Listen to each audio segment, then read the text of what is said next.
Hi guys. Tonight, we step into a high mountain valley where the cold already bites your cheeks before the sun has fully climbed. You stand outside a rough wooden cabin, boots crunching on snow that squeaks like dry chalk. The air smells of pine resin and wood smoke, thin but sharp. Your breath puffs white and slow, hanging in front of you like a thought you forgot to finish. Somewhere in the trees, a raven croaks, unimpressed by your chances. You probably will not survive this if you make even one careless mistake. That is the quiet truth the mountains whisper, and they whisper it to everyone. So, before you get comfortable, take a moment to like the video and subscribe, but only if you genuinely enjoy what I do here. And if you are listening from somewhere cozy or somewhere equally cold, tell me where you are and what time it is right now. Now, dim the lights. You push open the cabin door and step inside, and the sound changes immediately. The wind fades to a low hiss, replaced by the crackle of a small fire fighting for relevance in a stone hearth. The walls are logs, stacked with stubborn hope and sealed with mud that has frozen into something like rock. The floor is dirt, tamped hard by boots and time. There is no furniture to speak of, just a rough bench, a pile of furs, and the fire that decides everything. You close the door quickly, because even a few seconds of open air feels like an invitation for winter to move in permanently. This is the world of the mountain man in winter, and it is smaller than you expect. Your entire life now fits inside a space barely larger than a modern bedroom. That is not poetic exaggeration. Many historical cabins used by trappers in the Rocky Mountains measured barely 10 by 12 feet. That is the mainstream reality historians agree on, based on surviving structures and journals. Small cabins meant less space to heat, less timber to cut, and fewer drafts to fight. Comfort never made the list. You rub your hands together and feel the sting as blood wakes up your fingers. Touch becomes information here. You learn to read temperature with your skin. The logs feel like ice blocks even from inside, and the fire feels both generous and inadequate. You shuffle closer, careful not to scorch your boots. Leather hardens and cracks when mistreated, and boots are not fashion. Boots are survival. As you settle, you notice the cabin smells layered: old smoke, animal fat, damp wool, a faint sweetness from pine sap, where resin bled through the logs last summer. It is not unpleasant, but it is not clean. Mountain men accepted smoke-filled cabins because chimneys were imperfect and heat mattered more than lungs. Some trappers even believed a smoky interior discouraged insects and small animals, a quirky belief that shows up in a few personal accounts, though whether it truly helped is anyone's guess. You crouch and feed the fire a split log. Sparks pop and race upward, then vanish into the dark throat of the chimney. The sound is comforting in a primal way. Fire speaks a language you understand instantly. It says, "Stay close." It says, "Pay attention." It says, "Sleep lightly." Outside, the temperature continues to drop. Winter nights in the high Rockies could sink far below what your weather app would politely warn you about today. Journals from the early 19th century mention ink freezing solid overnight and breath-turning beards into stiff masks of frost. That detail shows up again and again in first-hand writing, a simple fact that modern scholars rarely dispute. Cold was not a dramatic event, it was constant. You lay out furs near the hearth, careful to keep them far enough from sparks. Buffalo robes, deer hides, maybe a wolf pelt if you were lucky or foolish enough to take one. Fur is not luxury here, it is engineering. The trapped air between hairs slows heat loss, doing a better job than most woven blankets of the time. You crawl into them and immediately feel a small pocket of warmth form around your torso. It is not cozy, it is sufficient. As you lie there, listening to the fire chew through wood, your mind drifts to the silence beyond the walls. Snow absorbs sound, turning forests into padded rooms. Some mountain men wrote that winter silence felt heavier than the cold itself. Others found it calming, almost kind. Historians still argue whether prolonged isolation in these cabins damaged mental health in a measurable way or simply filtered out those unsuited for the life. The sources disagree, and the men themselves rarely reflected deeply on their own minds. Your eyes follow shadows dancing along the log walls. They stretch and shrink as the fire shifts. In that movement, you imagine shapes that are not there: a face, an animal, a memory. The brain fills gaps when stimulation runs low. You shake your head slightly and focus on practical things. Did you stack enough wood within arm's reach? Can you feed the fire without standing? Standing means exposure. Exposure invites mistakes. You remember a fringe detail from an old trapping story about men sleeping with their boots on, not for warmth but because frozen boots could become solid overnight and impossible to wear by morning. Some accounts support this habit. Others suggest it was rare because sleeping in boots was miserable. The truth probably depends on the night and the man. Still, the idea lingers as you tuck your feet closer to the coals. Your breathing slows. The fire settles into a steady rhythm. Pop, hiss, crack. Outside, wind fingers the roof, testing the logs like a curious animal. You feel strangely proud of this crude shelter. It is not beautiful, but it stands.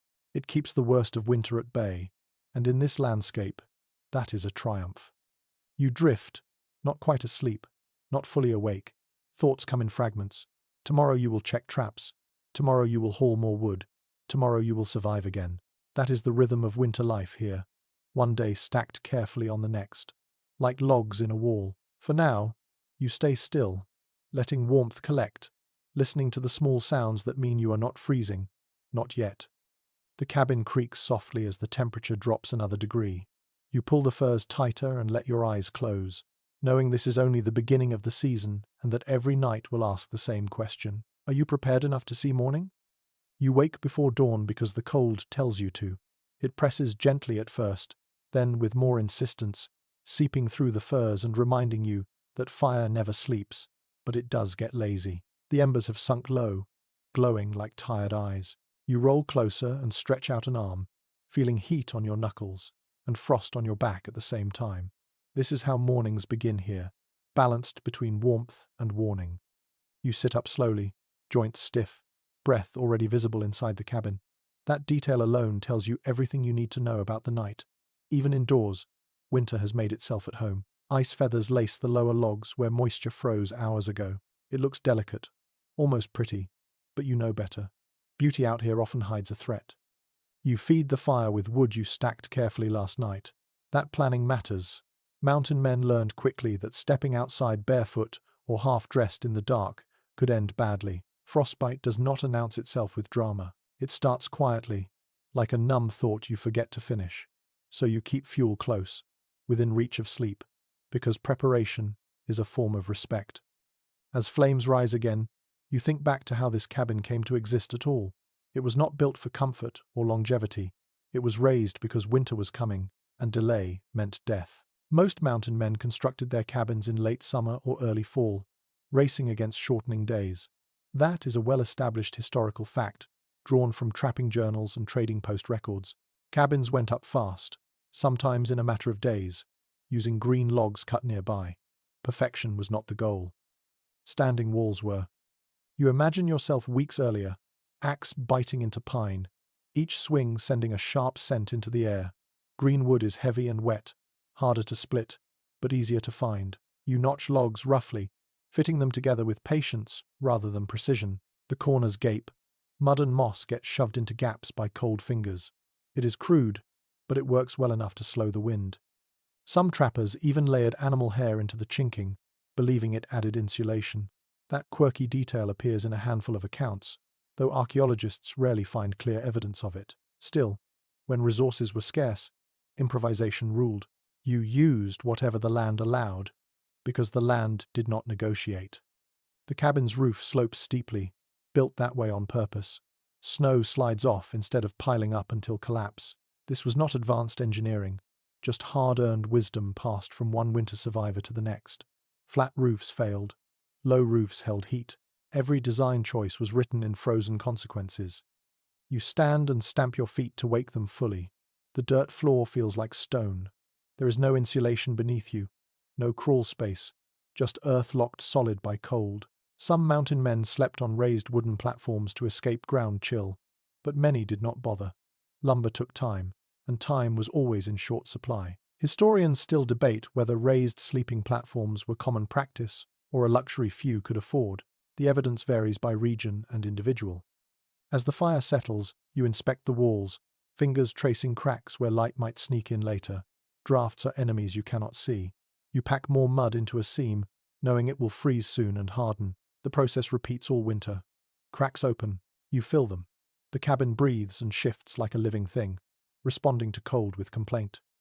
Outside, Dawn finally bleeds into the valley. Pale light leaks through the single small window, if you even have one. Many cabins did not. Windows meant glass, and glass was heavy, fragile, and expensive. Darkness was cheaper. If there is a window here, it is small, patched with oiled cloth or animal bladder. Light enters reluctantly, distorted and dull. You pull on layers slowly. Wool shirt, buckskin trousers stiff from yesterday's sweat and today's cold. Each movement reminds you that clothing dries poorly in winter. Dampness clings, stealing heat minute by minute. Some trappers slept nearly naked beneath furs to dry garments with body warmth, a practice mentioned casually in a few journals and argued over by scholars who wonder how common it truly was. Either way, it speaks to constant calculation. You chew on a strip of dried meat, jaw working as you stare into the fire. Breakfast is fuel, not pleasure. Fat matters more than flavor. Calories mean warmth. That understanding is universal in cold climates and shows up across cultures and centuries. The cabin now feels less hostile, but not friendly. It tolerates you. That is enough. You glance at the door, knowing that once you step outside, the world will test everything this shelter stands for. But for a moment longer, you stay inside, letting the fire build strength, appreciating the fact that these walls, however rushed and rough, are the reason you are still breathing. Winter survival here began long before the first snowfall, with choices made in haste and hope. This cabin is proof of that. It is a memory of preparation, frozen into place, holding fast against the season that now fully surrounds you. You step outside just long enough to understand why choosing this spot mattered so much. The cold hits differently out here, sharper, less forgiving. Wind slides down the slope in slow, invisible rivers, pooling in low places and slipping past trees without apology. You feel it press against your chest, not violently, just persistently, as if testing your resolve. This is exactly why the cabin sits where it does. You turn slowly, scanning the land the way you did weeks ago when the ground was still bare. The cabin is not on the valley floor. That would have been easier, flatter, closer to water, but valleys trap cold air like bowls. At night, freezing temperatures sink and settle there, lingering until late morning. Up here on a gentle rise, the air moves. Movement means slightly less cold, and in winter, slightly less can be the difference between numb fingers and useless ones. Men who survived multiple seasons in the mountains learned this lesson early. Trapping records and travel journals quietly confirm that experienced mountain men avoided low ground whenever possible. They looked for benches, small shelves of land partway up slopes, places sheltered from prevailing winds, but not smothered by cold. It was not superstition, it was observation repeated enough times to become instinct. You remember standing here in late summer, squinting into the sun, feeling foolish for worrying about winter when grass still waved at your knees. You tested the wind with a wet finger, watched how smoke from your fire drifted, noted which direction storms seemed to arrive from. These small rituals mattered. They were the closest thing to forecasting you had. Behind the cabin, a rise of timber breaks the worst of the wind. Trees are not just fuel, they are walls that grow themselves.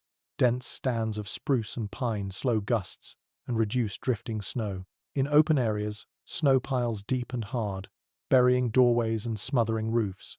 Here, it scatters more evenly, manageable, almost polite.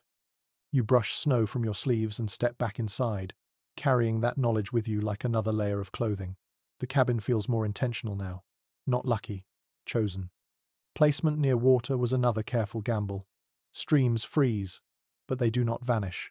You chose a spot close enough to haul ice and melt it without losing fingers, but far enough to avoid damp ground and sudden thaws flooding your floor. Some men built too close and paid for it when spring melt turned cabins into mud pits. Others went too far and wasted precious energy hauling water daily through deep snow. Letters from trading posts complain about both mistakes in equal measure. There is an odd little detail mentioned in one lesser-known trapping memoir about a man who angled his cabin door away from the sunrise, believing it reduced snow buildup. Whether that belief was practical or personal is unclear, but it shows how much thought went into details that seem trivial now. Direction mattered. Everything mattered. You kneel and check the doorframe, fingers feeling for ice buildup. Doors swell and warp in winter, especially when built from green wood. If it sticks shut, panic follows quickly. A stuck door in a burning cabin or collapsing roof is a death sentence. That is why many mountain men shave door edges obsessively, even in freezing weather. Modern researchers examining surviving cabins have noted unusually thin door planks, likely shaped with this exact problem in mind. You glance at the roof beams overhead. They angle steeply, shedding snow, but also creating a tight ceiling that traps warmth. Heat rises. Everyone knows that now. Back then, people learned it through burned hands and frozen nights. Lower ceilings meant warmer air stayed where bodies were. Tall spaces wasted heat, and waste was not tolerated. As you move around the cabin, you sense how the land and structure speak to each other. The earth slopes just enough to drain meltwater. Rocks beneath the soil keep the foundation from sinking unevenly. You did not plan all of this consciously, not with words, but with attention. Mountain men were not engineers by training, but their survival depended on reading landscapes with care most people never develop. There is ongoing disagreement among historians about how much of this site selection was taught versus learned through painful trial. Some argue knowledge spread informally through trading posts and winter camps, shared over pipes and stews. Others believe each man mostly learned alone, losing fingers or friends along the way. The truth likely sits somewhere in between, shaped by region, personality, and luck. You sit near the door and listen. Wind brushes the cabin's outer wall but does not howl. Snow slides softly from the roof with a whisper instead of a crash. These sounds confirm you chose well. In the mountains, quiet is feedback. You chew another strip of dried meat and let your thoughts wander briefly to those who did not choose so carefully. Cabins found in poor locations tell silent stories. Built too low, too exposed, too rushed. Some were abandoned after a single winter, left to collapse under snow and time. Others became markers, warnings to those who came later. The cabin around you is not comfortable, but it feels anchored, grounded. It belongs to this slope now, as much as you do. When storms roll in, snow will stack against one wall more than the other. You will shovel, redirect, adapt. The land always gets a vote, but smart placement lets you negotiate instead of surrender. You stoke the fire again and feel warmth spread slowly, unevenly, the way all good things arrive out here. Outside, daylight strengthens, pale and cold. Soon you will step back into it, but for now, you sit with the quiet satisfaction that comes from a decision made long before the consequences arrived. Survival in winter begins with where you stand. Everything else follows from that single choice. You notice it most when the fire dies down. A thin breath of cold slips along your ankles, sneaking in where logs meet imperfectly. It curls around your calves and reminds you that this cabin, for all its strength, is still stitched together by human hands working fast. Drafts are quiet enemies. They do not roar or announce themselves. They whisper, testing patience, 1 inch at a time. You crouch and press your palm against the wall. The log feels solid, but between it and the next one, there is a narrow seam. Mud fills most of it, frozen hard now, but not perfectly sealed. You push more chinking into the gap, using a stick, packing it tight. Fingers sting as cold seeps through your gloves. This work never truly ends. Logs shrink as they dry. Temperature shifts pull them apart. Every winter morning brings new cracks to discover. Most period descriptions of frontier cabins make it clear that perfect walls were impossible. Logs were rarely uniform. Axes were sharp, but time was short. Men worked with what trees gave them. Square corners and smooth faces were luxuries of sawmills, not trapping camps. Gaps were expected. Managing them was part of daily life. You step back and listen. Wind rattles faintly outside, but inside the sound softens. That is how you know the patch helped. Sound carries cold. When the cabin quiets, warmth holds longer. The floor offers no mercy. Dirt floors pull heat straight from your body. You stomp your feet, then lay down a scrap of hide where you plan to sit later. Some mountain men spread pine boughs or rushes across the ground, believing it added insulation. A few personal accounts mention this practice, though others dismiss it as more psychological than effective. Still, even a small barrier feels meaningful when the earth itself seems determined to freeze you. You glance upward again, following a crack that runs along a roof beam. Smoke stains darken the wood there, evidence of countless fires. Smoke does not rise cleanly in these cabins. It pools, wanders, and sometimes refuses to leave. Eyes burn, throats scratch. You accept it without complaint, because the alternative is worse. There is an odd habit recorded in a handful of winter camp stories where trappers intentionally left small gaps near the roof to improve airflow, even at the cost of heat. The belief was that stale smoke weakened the lungs over time. Whether this trade-off actually helped is unclear, and later historians examining soot patterns disagree on how intentional these openings were. But the idea itself shows how survival required constant compromise. You run your fingers along a support post, checking for frost. Ice forming indoors is never a good sign. It means moisture is condensing and freezing faster than heat can chase it away. That moisture comes from breath, from melting snow on boots, from boiling water. Cabins breathed poorly, and winter made every breath count. You adjust your furs again, careful to keep them dry. Wet insulation becomes heavy and useless. Many trappers learned this the hard way, discovering that sweat could be as dangerous as cold. Overexertion inside a poorly ventilated cabin led to damp clothing, which then froze solid when activity stopped. Surviving journals repeatedly warn against working too hard indoors during winter, a detail that surprises modern readers who imagine constant motion as safety. You sit and wait, listening to the cabin settle. Logs pop softly as temperatures shift. The sound is not alarming. It is familiar, like a building stretching in its sleep. You learn which noises matter and which do not. Sharp cracks mean splitting wood. Low groans mean shifting weight. Silence, oddly enough, can be the most worrying of all. Your thoughts drift to cabins built poorly, rushed too fast, or placed without care. Some collapsed under snow weight, others leaked so badly they never truly warmed. Remnants found by later travelers often show extreme chinking, layers upon layers of mud and moss, evidence of desperate attempts to tame the cold after the fact. Once winter arrived, fixing mistakes became harder with every passing day. You move closer to the hearth and feel warmth return to your fingers. The contrast is stark. A few steps mean the difference between comfort and pain. That awareness sharpens your movements. Nothing is casual here. Every choice carries weight.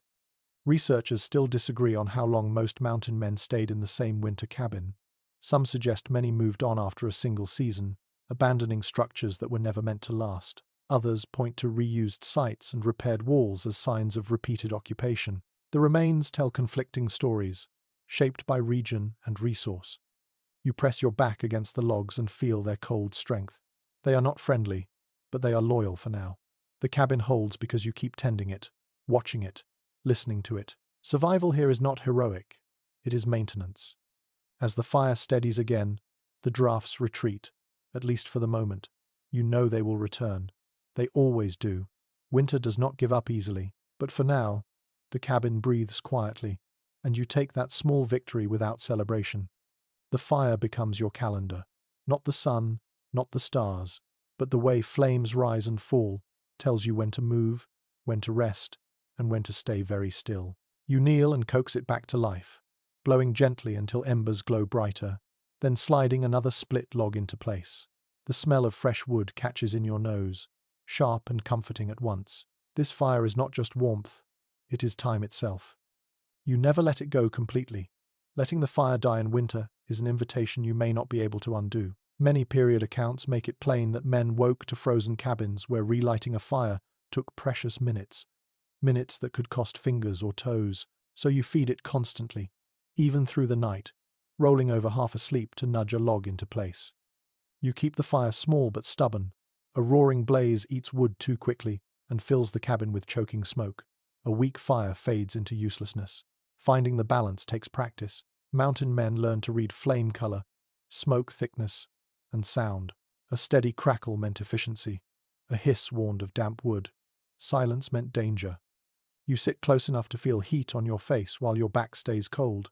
The uneven warmth becomes familiar. Some men arrange their sleeping furs in a crescent around the hearth, rotating their bodies during the night like slow roasting meat. It sounds grim now, but this slow shifting helped prevent one side from freezing while the other overheated.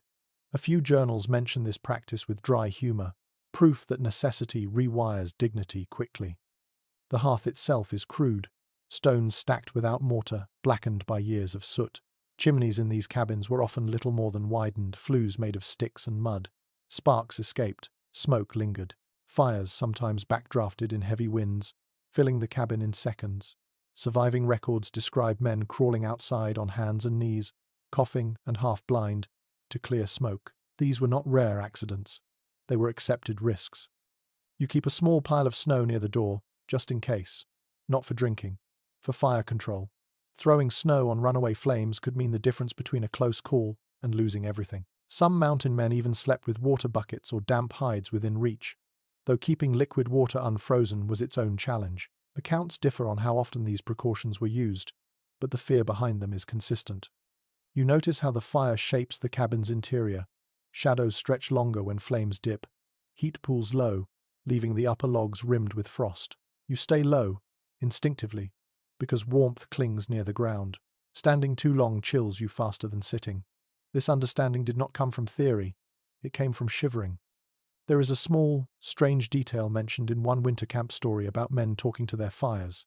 Not prayers exactly, more like reminders. Stay alive. Hold on. Whether this was superstition or simple loneliness is unclear, but in a place where a flame decided life, addressing it directly almost makes sense. You listen to the fire's voice now. It pops softly, then settles. That sound means the log is seated well. You adjust it slightly with a stick, never with your hands. Burns in winter heal slowly, if at all. Skin cracked by cold does not forgive heat easily. You think about the wood itself. Hardwoods burn longer and hotter, but are scarce at high elevations. Pine burns fast and leaves creosote, clogging chimneys and increasing fire risk.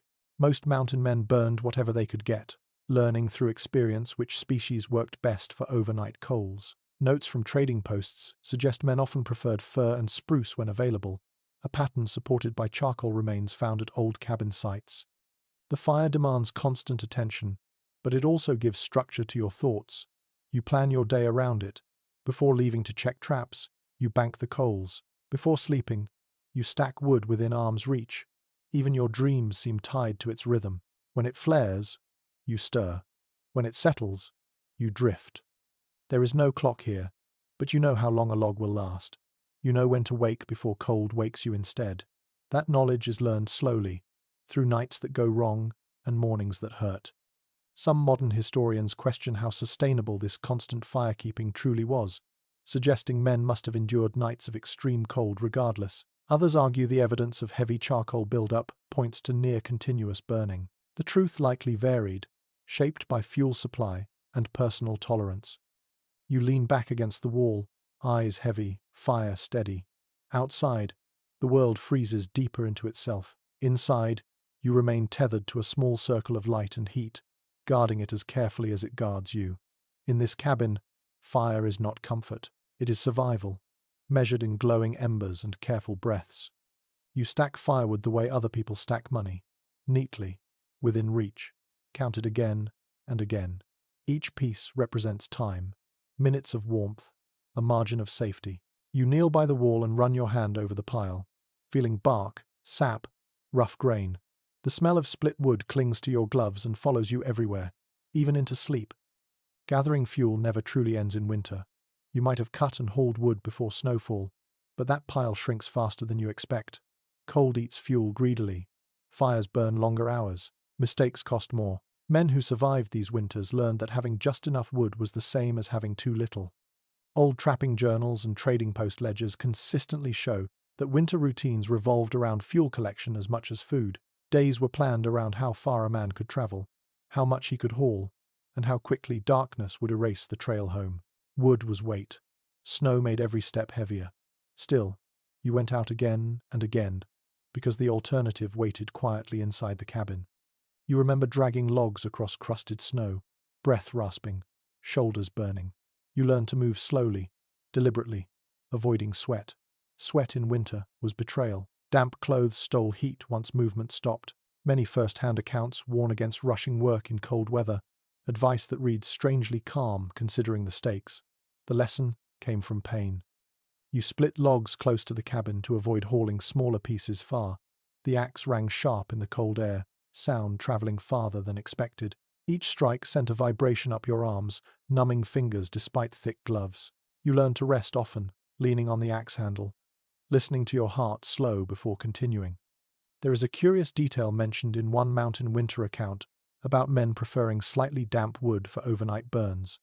The belief was that it smoldered longer, holding coals through the night. Whether this worked consistently is unclear, and modern wood science might argue otherwise, but the idea reflects constant experimentation. Every winter was a lesson, and no one graded kindly. You bring the wood inside gradually. Too much stacked near the fire risks sparks and accidents. Too little means cold panic at 3 in the morning. You arrange it in layers, largest pieces at the bottom, kindling near the top. Even in exhaustion, order matters. Chaos wastes energy. Snow squeaks outside as you open the door briefly to fetch another armload. The sound feels louder than it should. Cold sharpens everything. You shut the door quickly, stamping snow from your boots. Moisture is the enemy. Melted snow turns to ice inside the cabin, slick and dangerous. You brush it away with a stick, careful not to soak the floor. Fuel gathering also means knowing when to stop. Trees near the cabin disappear quickly, leaving you to venture farther each week. Some trappers moved their camps entirely. Once nearby, timber was exhausted. Others accepted longer walks and heavier loads. Remains of abandoned winter camps sometimes show bare rings where every usable branch was stripped away. The landscape remembers. There is disagreement among historians about how often mountain men relocated midwinter due to fuel shortages. Some evidence suggests it was rare and dangerous. Other accounts describe men shifting camps out of necessity. The truth likely depended on snowfall, terrain, and stubbornness. You sit and warm your hands again, fire responding eagerly to fresh wood. The flames seem brighter now, more confident. That illusion matters. Morale counts when days blur together. Even small victories feel large in winter. You glance at the woodpile once more before settling down. You count logs without thinking. Tonight you are safe.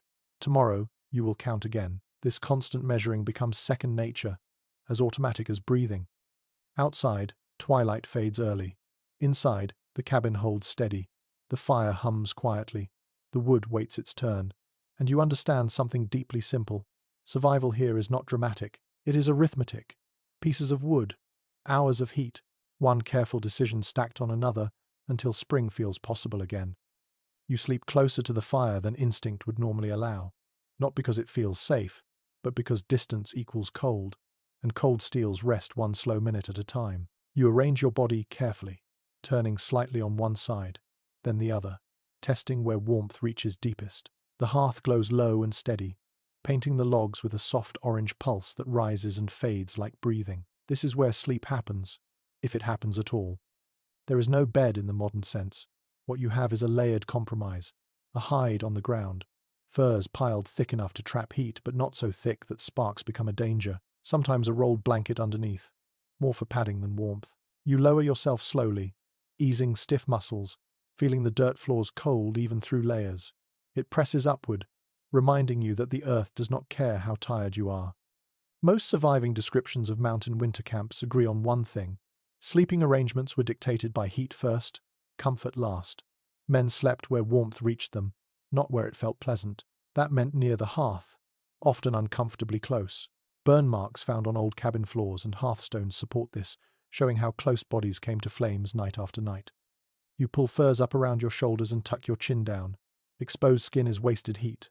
Your breath fogs briefly, then thins as warmth builds around your chest. The fire pops softly, a reassuring sound. You listen for it even as your eyelids grow heavy. Silence means trouble. Silence means the fire has failed you. You do not sleep deeply. Winter does not allow that.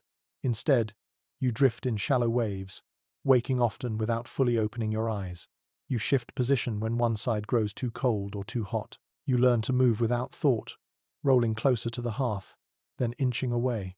Some trappers joked in letters that winter sleep felt like cooking yourself evenly rather than resting. Humor helped, even when the truth behind it was sharp. There is an odd detail mentioned in a few scattered journals about men sleeping, sitting up, backs against the wall, feet toward the fire. This posture reduced surface area exposed to drafts and made it easier to wake and feed the flames. Whether this was common or simply desperation varies by account. Still, you try it one night and understand why it existed. Upright sleep keeps you alert, even when exhausted. The firelight flickers across the ceiling. Soot darkens the beams. Smoke lingers, stinging your eyes until tears form and slide back toward your temples. You blink slowly. Burning eyes are a small price. You remind yourself of that. Outside, the cold is absolute. Inside, it negotiates. You wake suddenly to a change in sound. The fire has shifted. A log has settled, rolling slightly. The noise snaps you alert. Your hand reaches out before your mind fully engages, nudging the log back into place with a stick. Sparks jump, then calm. You lie still again, heart slowing, warmth returning. This reflex becomes automatic over time, like breathing or swallowing. Some period accounts describe men waking dozens of times each night to tend fires. Others suggest longer stretches of sleep were possible when fuel was plentiful. Archaeological studies of charcoal layers hint at both patterns, leaving modern researchers to piece together habits that likely varied widely. Sleep in winter was personal, shaped by resources and tolerance. You think briefly about how quiet the cabin feels despite the wind outside. Snow muffles the world. It presses against walls and roof, sealing cracks temporarily, adding insulation without asking permission. This accidental help is one of winter's small mercies. Snow that blocks your door during storms also wraps your shelter in silence, thick and heavy. You shift again, tucking your feet closer to the hearth. Boots stay on, not because they are comfortable, but because frozen leather becomes unmanageable by morning. A few trapping stories mention men waking to boots as stiff as boards, unusable without hours of careful thawing. You avoid that problem by accepting discomfort now rather than danger later. Your dreams come in fragments, images of firelight, the sound of wind, the smell of wood smoke. You dream of movement, but wake to stillness. Time stretches strangely here.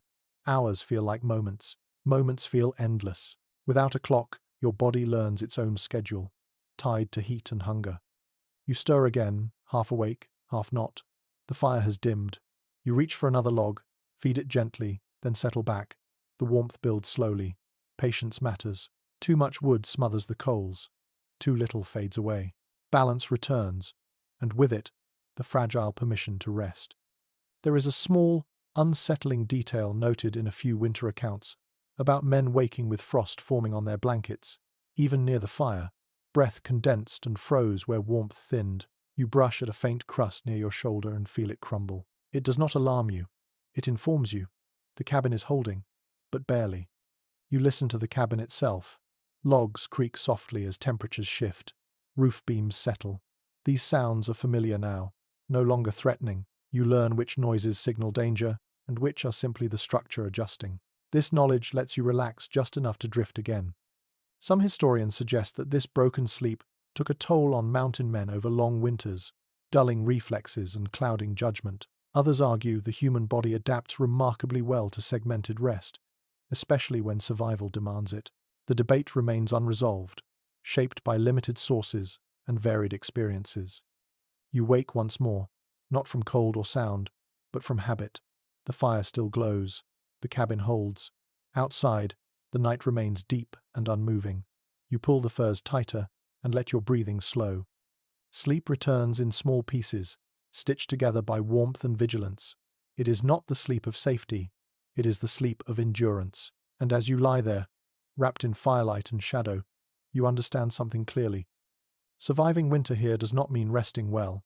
It means resting enough to wake, enough to move, enough to keep the fire alive until morning finds you still breathing. You wake with the faint awareness that something is pressing down on you. Not weight exactly, but layers, furs, blankets, hides, pulled tight in the night as your body chased warmth without asking permission. You shift slowly, careful not to scatter them. Once warmth escapes, it is slow to return. You breathe shallowly at first, letting heat gather again around your chest and shoulders. Fur is everything now. It is clothing, bedding, insulation, and sometimes shelter itself. You run your fingers through the coarse hair of a buffalo robe and feel how dense it is, how it traps air close to your skin. That trapped air is the real gift. Hair alone does nothing. Space between hairs does everything. This is something mountain men understood through experience, long before anyone used scientific language to explain it. Most first-hand winter accounts describe men sleeping beneath multiple layers, often mixing species, deer hide for flexibility, buffalo or elk for thickness, wolf or bear when available, though those came with a strong smell that never quite faded. You accept the scent. In winter, scent is irrelevant. Warmth is the only measure that matters. You adjust the layers again, making sure no gaps open along your sides. Drafts sneak in wherever skin meets air. Even a small opening can pull heat away faster than you expect. You learn to seal yourself in, curling slightly, knees bent, shoulders hunched. It is not graceful, but it works. Some mountain men added wool blankets beneath furs, believing the fabric wicked moisture away from skin. Trading post records confirm that wool was prized for winter use, often traded eagerly for pelts. Wool retained warmth even when damp, a rare quality in cold conditions. You feel the difference immediately. Where wool lies against your body, heat builds faster and stays longer. There is an unusual detail mentioned in one winter journal about men stuffing spare clothing between furs to reduce heat loss. Shirts, socks, even old rags became insulation. Whether this made a significant difference or simply offered psychological comfort is unclear, but you try it anyway. You wedge a spare shirt near your lower back and feel the cold retreat slightly. Sometimes small gains matter most. You notice how your own body becomes part of the system. Body heat is fuel. Movement generates it, but stillness preserves it. You learn to move only when necessary, conserving energy. Eating fat before sleep helps. A strip of greasy meat before lying down makes a difference you can feel an hour later. Period journals frequently mention tallow, marrow, and rendered fat as winter staples, not because they tasted good, but because they burned hot inside the body. You settle again and listen to the fire. It is steady, low, cooperative. That sound allows you to relax just a little more. You let your arms rest against your torso instead of stretching them out. Exposed limbs cool faster. You tuck hands between thighs or beneath your chest. This posture is instinctive now. Outside, the wind picks up briefly, brushing the cabin wall. Snow shifts against the logs with a soft sigh. The sound is oddly comforting. Snow pressed tight against the walls adds insulation. You know this because you have felt the difference on nights when wind scours snow away and cold pours back in. Winter gives and takes without apology. You think about nights before you learned these habits. Early mistakes linger in memory. Sleeping with one shoulder exposed, letting blankets slide away, waking shivering so hard your teeth ached. Those nights taught lessons your body remembers even if your mind drifts. Some accounts describe men sleeping together in extreme cold, sharing body heat when isolation became too dangerous. This practice appears occasionally in trapping narratives, though it is rarely discussed in detail. Pride faded quickly when survival was at stake. Whether this was common or reserved for emergencies remains uncertain, but the fact it appears at all says enough. You shift slightly closer to the hearth again. Heat radiates unevenly, strongest near the floor. You keep low. Raised cots existed, but many winter trappers avoided them unless necessary. Elevation meant exposure to colder air. Sleeping low kept you in the warmest layer the cabin could offer. You notice your breath slowing, deepening. The layers around you create a small pocket of stable warmth. Inside this pocket, your body relaxes, muscles loosen, thoughts soften. This is the closest thing to comfort winter allows. There is a persistent question among modern historians about how effective these bedding methods truly were in sub-zero conditions. Some argue that without modern insulation, survival relied more on fire and sheer endurance. Others point to repeated success across decades as proof that these methods worked well enough. The truth likely lies in adaptation. What worked on one night failed on another. Flexibility mattered more than perfection. You wake briefly to brush snow crystals from the fur near your face. They formed from your breath, frozen where warm air met cold hide. It looks delicate, almost decorative. You smile faintly, then tuck your chin deeper and let it be. It will melt later. The smell of fur is strong, earthy, animal. It grounds you, reminds you where warmth comes from. Every hide here represents a hunt, a risk taken earlier in the season. Nothing is wasted. Even worn spots still block wind. Even stiff sections still slow heat loss. You feel the steady presence of your own heartbeat. In winter silence, internal sounds grow louder. Breath, pulse, the faint creak of joints when you move. These sounds reassure you. They mean you are still functioning.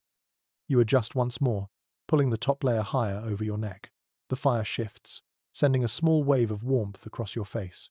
You exhale slowly. The cabin holds. The layers work. For now, that is enough. Sleep returns in a smoother stretch this time. Not deep, but deeper than before. Wrapped in fur and wool, cocooned against the worst of the cold, you drift while the fire keeps its quiet watch. Surviving winter here is not about one perfect solution. It is about layers, of material, of habits, of small decisions stacked carefully together. And as you rest, sealed inside warmth borrowed from fire and fur, you understand how mountain men endured nights that would have swallowed the unprepared whole. You notice the smoke before you fully wake. It curls low, thin, and blue, drifting across the cabin instead of rising cleanly upward. Your eyes sting. Your throat tightens. You sit up slowly, blinking, already reaching for the stick you keep near the hearth. Smoke in winter is not an emergency yet, but it is a warning that demands attention. You adjust the fire gently, nudging a log so it settles better, opening a path for heat to rise. The smoke hesitates, then begins to lift, sliding reluctantly toward the chimney. You breathe easier, though the air still tastes sharp and bitter. This is normal. Clean air is a luxury few winter cabins enjoy. Cabins like this traded ventilation for warmth. Chimneys were crude, often built of sticks plastered with mud, narrowing as they rose. Drafts reversed easily when wind shifted outside. Fires that burned cleanly 1 hour could fill the room the next. Period descriptions mention eyes watering so badly that men had to sit with heads lowered, tears dripping onto their sleeves while they waited for smoke to thin. You rub your eyes with the back of your glove. The irritation fades slowly. Smoke clings to everything here. Your clothes smell of it. Your hair holds it. Even food tastes faintly of ash. Over time, you stop noticing unless it grows thick enough to interfere with breathing. There is a strange comfort in that smell. It means fire. Fire means warmth. Warmth means survival. You accept the trade without complaint.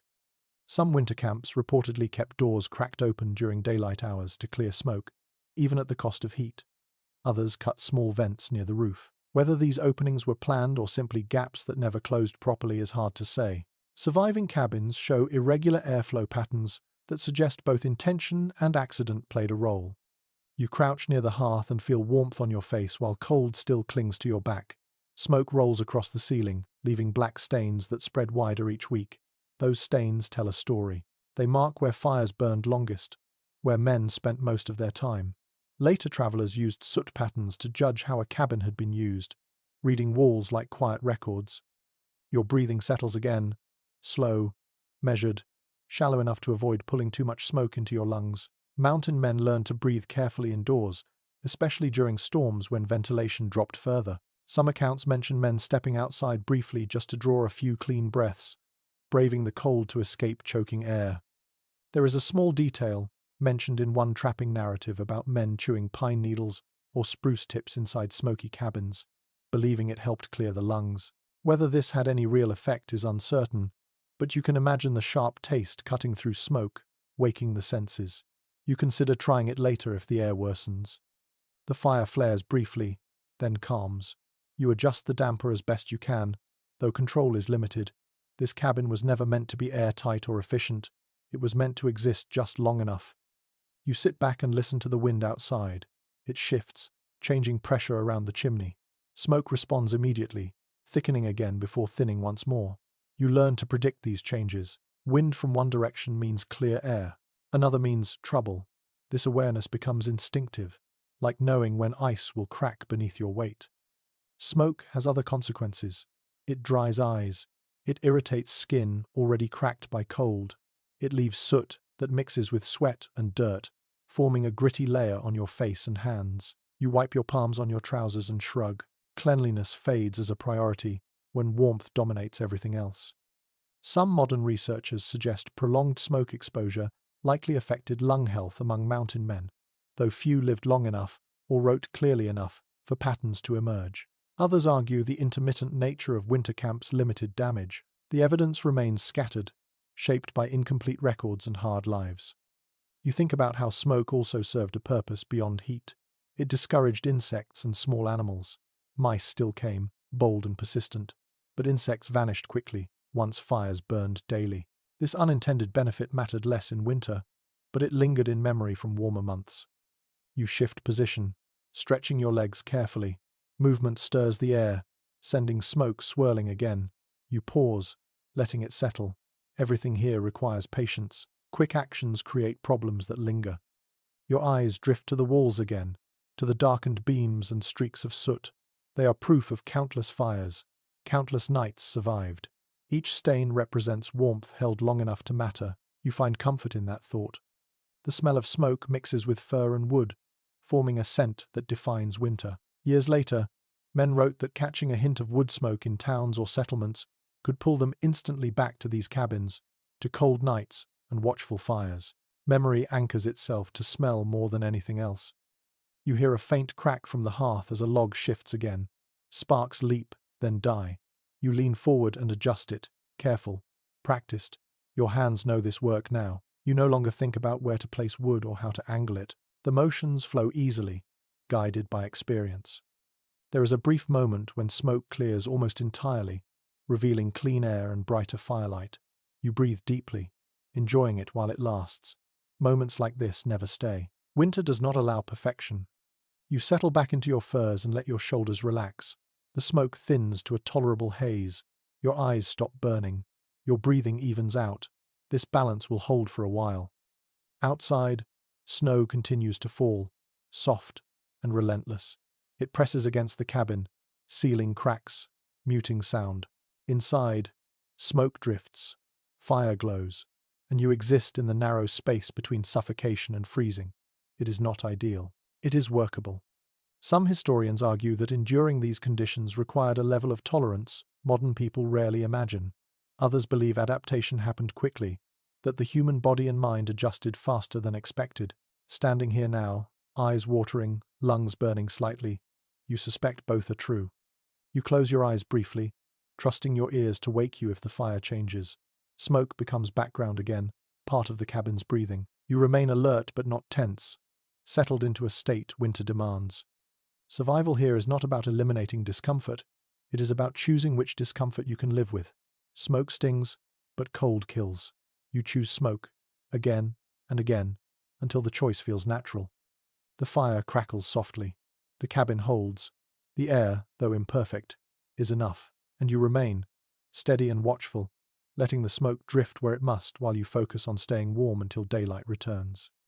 By morning, the snow has climbed halfway up the cabin walls. You notice it the moment you open the door, a careful handspan, letting light slip inside before the cold follows. The drift presses back, firm and quiet, like the world decided to lean against you while you slept. You push gently, testing resistance, then open the door just wide enough to step out. The air outside feels heavier today, not colder exactly, but thicker, as if winter has packed itself tighter overnight. Snow crunches under your boots with a dry, brittle sound. You turn slowly, surveying the cabin from the outside, and what you see would surprise anyone who has never spent a winter like this. Snowbanks pile high along the lower logs, sealing gaps you fought against yesterday. The cabin looks smaller, partially swallowed, but it also looks warmer. Snow is an enemy, but it is also a shield. Packed against the walls, it blocks wind and slows heat loss. Men who survived multiple winters noticed this pattern and stopped shoveling snow away unless it threatened the roof or blocked the door completely. Leaving snow in place felt wrong at first, but experience taught otherwise. A cabin wrapped in snow holds warmth longer than one standing, bare against the wind. You brush powder from your sleeves and walk the perimeter slowly. The roof sheds snow well, just as planned. Most of it slides off in small avalanches, landing in soft heaps near the walls. You watch one slide free with a whisper, sending a gentle spray across the ground. That sound is reassuring. It means weight is not building where it should not. Some winter journals describe men intentionally piling snow against their cabins once storms passed, shaping drifts to act as insulation. Whether this was common practice or a trick shared among a few experienced trappers is unclear, but the idea appears often enough to suggest it worked. Snow traps air, and trapped air resists cold. Nature offers solutions if you stop fighting it long enough to notice. You take a shovel and clear a narrow path from the door, careful not to cut too deep. Digging down to bare ground invites meltwater later. Instead, you carve a shallow trench, just enough to move in and out without climbing. Snow management becomes an art. Too much removal exposes walls. Too little traps you inside. Your breath fogs thickly as you work, and sweat threatens beneath your layers. You slow down immediately. This is not the time to prove strength. You pause often, resting, letting your body cool slightly before continuing. Sweat freezes fast once movement stops. Every mountain man who survived winter learned this lesson early and never forgot it. You glance at the cabin again and notice how quiet it looks. Half buried, edges softened by snow. Sound behaves differently now. Wind slides over, drifts instead of slamming into logs. The cabin feels calmer, more settled. Snow absorbs violence. It turns storms into muffled events rather than constant assaults. There is a small but telling detail mentioned in one account of a winter camp where a man carved narrow air holes through snowbanks piled against his walls, ensuring the cabin could still breathe. Whether this was necessary or simply cautious is debated, but it shows awareness of balance. Seal too tightly, and smoke and moisture build. Leave too many gaps, and cold rushes in. You step back inside and close the door, feeling the difference immediately. The cabin holds heat better today. The fire seems more effective. Drafts near the floor have eased. You sit and stretch your hands toward the hearth, appreciating this small, accidental gift winter provides. As the day passes, you monitor the roof carefully. Snow buildup can crush beams if ignored. You step outside again in the afternoon and knock loose heavy sections with a pole, sending them sliding away in controlled bursts. The work is slow, but satisfying. Each fall lightens the load overhead and resets the balance. Remains of collapsed winter cabins found decades later often show signs of neglect in this area. Roof beams bowed inward, logs split under pressure. These structures tell quiet stories of storms that outpaced attention. Whether men were away trapping, injured, or simply exhausted is impossible to know. Snow waits patiently for mistakes. You return inside, brushing snow from your boots and stamping gently to keep ice from forming on the floor. Moisture management becomes constant now. Snow melts near the fire, refreezes farther away, creating slick patches that invite falls. You scrape ice away with a knife, careful not to gouge the floor too deeply. As evening approaches, the snow outside begins to glow faintly under moonlight. The cabin feels cocooned. Sound fades further. Even the wind seems distant, a low presence rather than an active force. This quiet presses inward, calming and unsettling at the same time. Some researchers suggest this muffled environment contributed to the mental strain of winter isolation. Others argue it offered relief from constant noise and danger. Standing here, you feel both. Silence so complete makes your own thoughts louder. It also gives your nerves a chance to rest. You prepare for night again, stacking wood, checking the door, ensuring the path outside remains passable. Snow has crept closer already. You shovel just enough to keep the entrance clear. The rest you leave alone. Before sleeping, you run your hand along the inner wall, where snow presses thickest outside. The log feels less cold here. Not warm, but gentler. The difference is subtle, but real. You smile faintly. Winter has its own logic, harsh but consistent. As darkness settles, you lie near the hearth and listen. Snow shifts occasionally outside, settling, compressing, finding its place. The sound is soft, almost soothing. You pull furs closer and let your breathing slow. The cabin feels smaller tonight, but safer, wrapped in snow, sealed from wind, holding its fragile warmth a little better than before. You know this will not last forever. A thaw will come, drifts will sag and pull away. But for now, winter has accidentally strengthened your shelter. You drift towards sleep with that thought in mind. Survival here is not only about fighting the cold, sometimes it is about letting the cold help you, just a little, in ways you never expected. Hunger arrives quietly in winter, not as a sharp pain, but as a steady thinning of strength that you notice only when tasks feel heavier than they should. You sit near the fire with a small bundle of food laid out beside you, studying it the way you study firewood. What you have must last. Guessing wrong means weakness long before spring. Most of what you eat now was prepared months ago. Dried meat hangs stiff and dark, cut thin to remove moisture before rot could take hold. Fat, rendered carefully and stored in small containers, is more valuable than lean flesh. You slice a strip of meat and chew slowly, jaw working, savoring texture rather than taste. Flavor is a memory. Fuel is reality. Winter journals from trapping regions repeatedly show that men prioritized calories over variety once snow set in. Meals became simple and repetitive. Meat, fat, sometimes a handful of dried berries saved from warmer days. Occasionally a bit of flour mixed with water and cooked near the fire into a rough cake. It was enough to keep moving, not enough to forget hunger entirely. You melt snow in a small pot, watching ice collapse into water over the coals. Liquid water is precious. Streams freeze solid. Ice must be chopped, hauled, and melted. Each step costs energy. You sip slowly, aware that too much cold water can chill you from the inside. Some men warmed water slightly before drinking for this reason, a habit mentioned casually in several accounts. There is a curious note in one winter camp story about men chewing frozen meat like hard candy, letting it soften slowly in the mouth rather than cooking it. The belief was that this preserved fat content and saved fuel. Whether this was common practice or a personal quirk is hard to say, but you try it once and understand the appeal. It saves wood, it saves time, it costs comfort. You portion your food carefully, one meal now, one later, always counting days forward, estimating how long supplies will stretch. This mental arithmetic becomes constant, even when you sleep.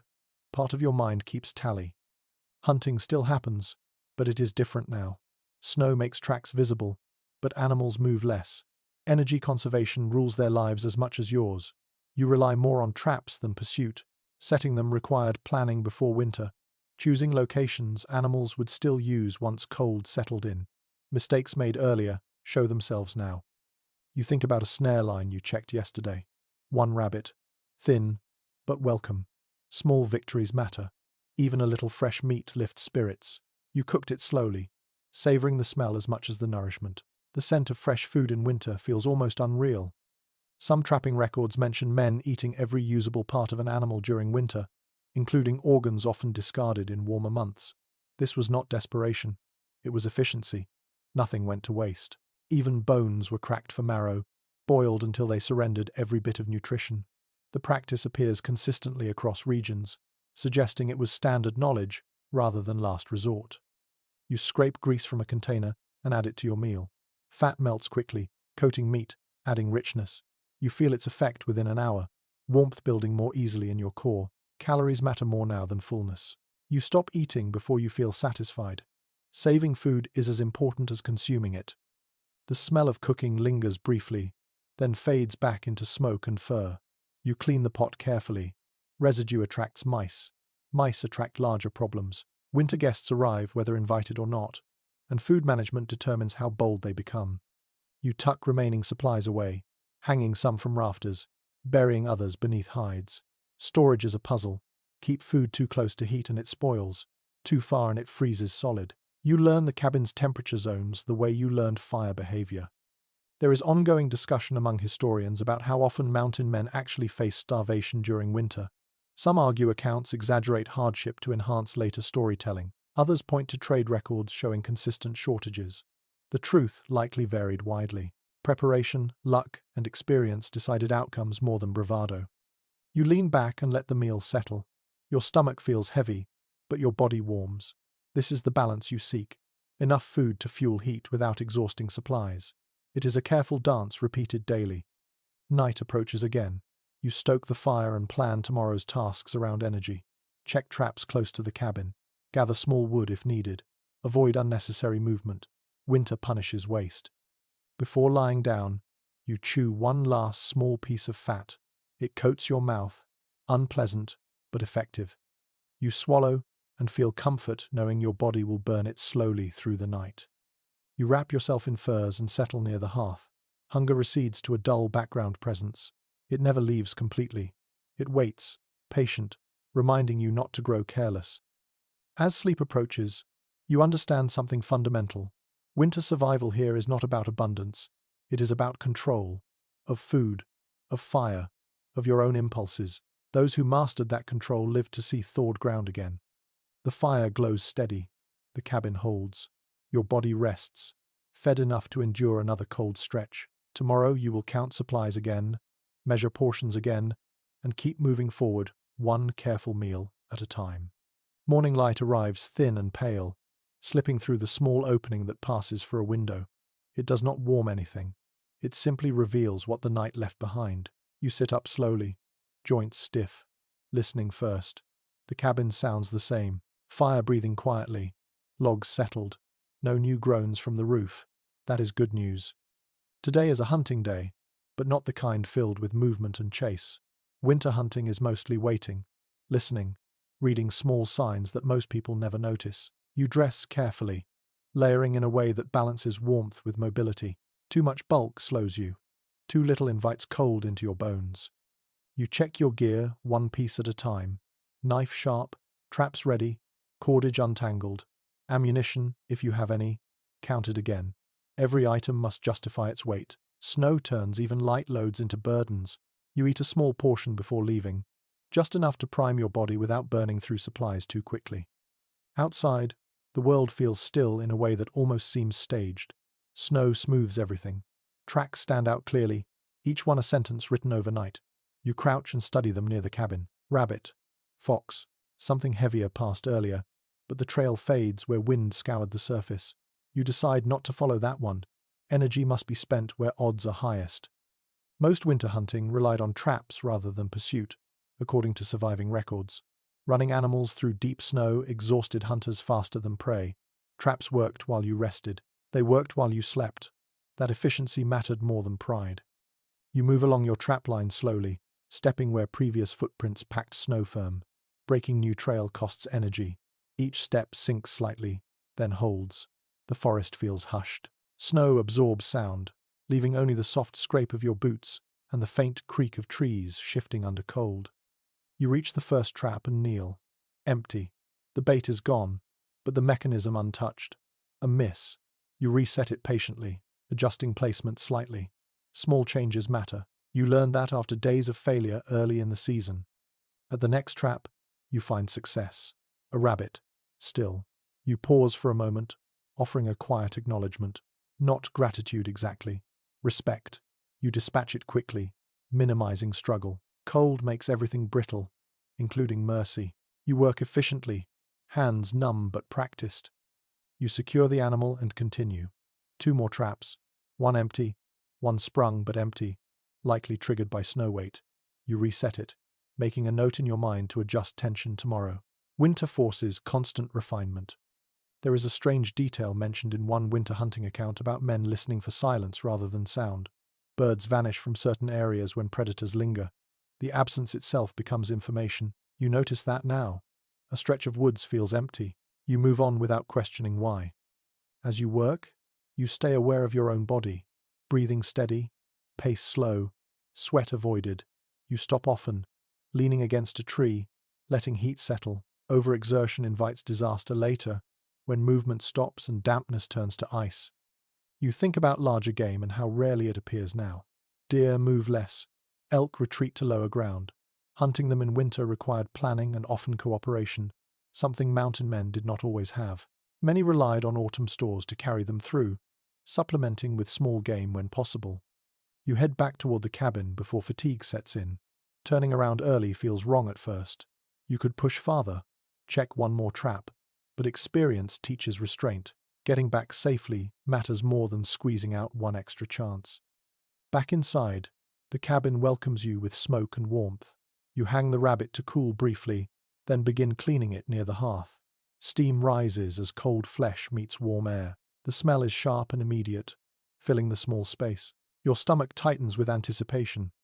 You work carefully, saving every usable part. Meat set aside, organs cleaned, bones cracked later for broth. Nothing wasted. This efficiency shows up again and again in winter records, not as desperation, but as routine. As the pot warms, you think about how hunting in winter reshaped time. Days revolve around light and energy rather than opportunity. You do not hunt because you want variety. You hunt because calories equal warmth, and warmth equals survival. Some historians suggest winter hunting success varied wildly, based on region and snowfall. Others argue skill mattered more than environment.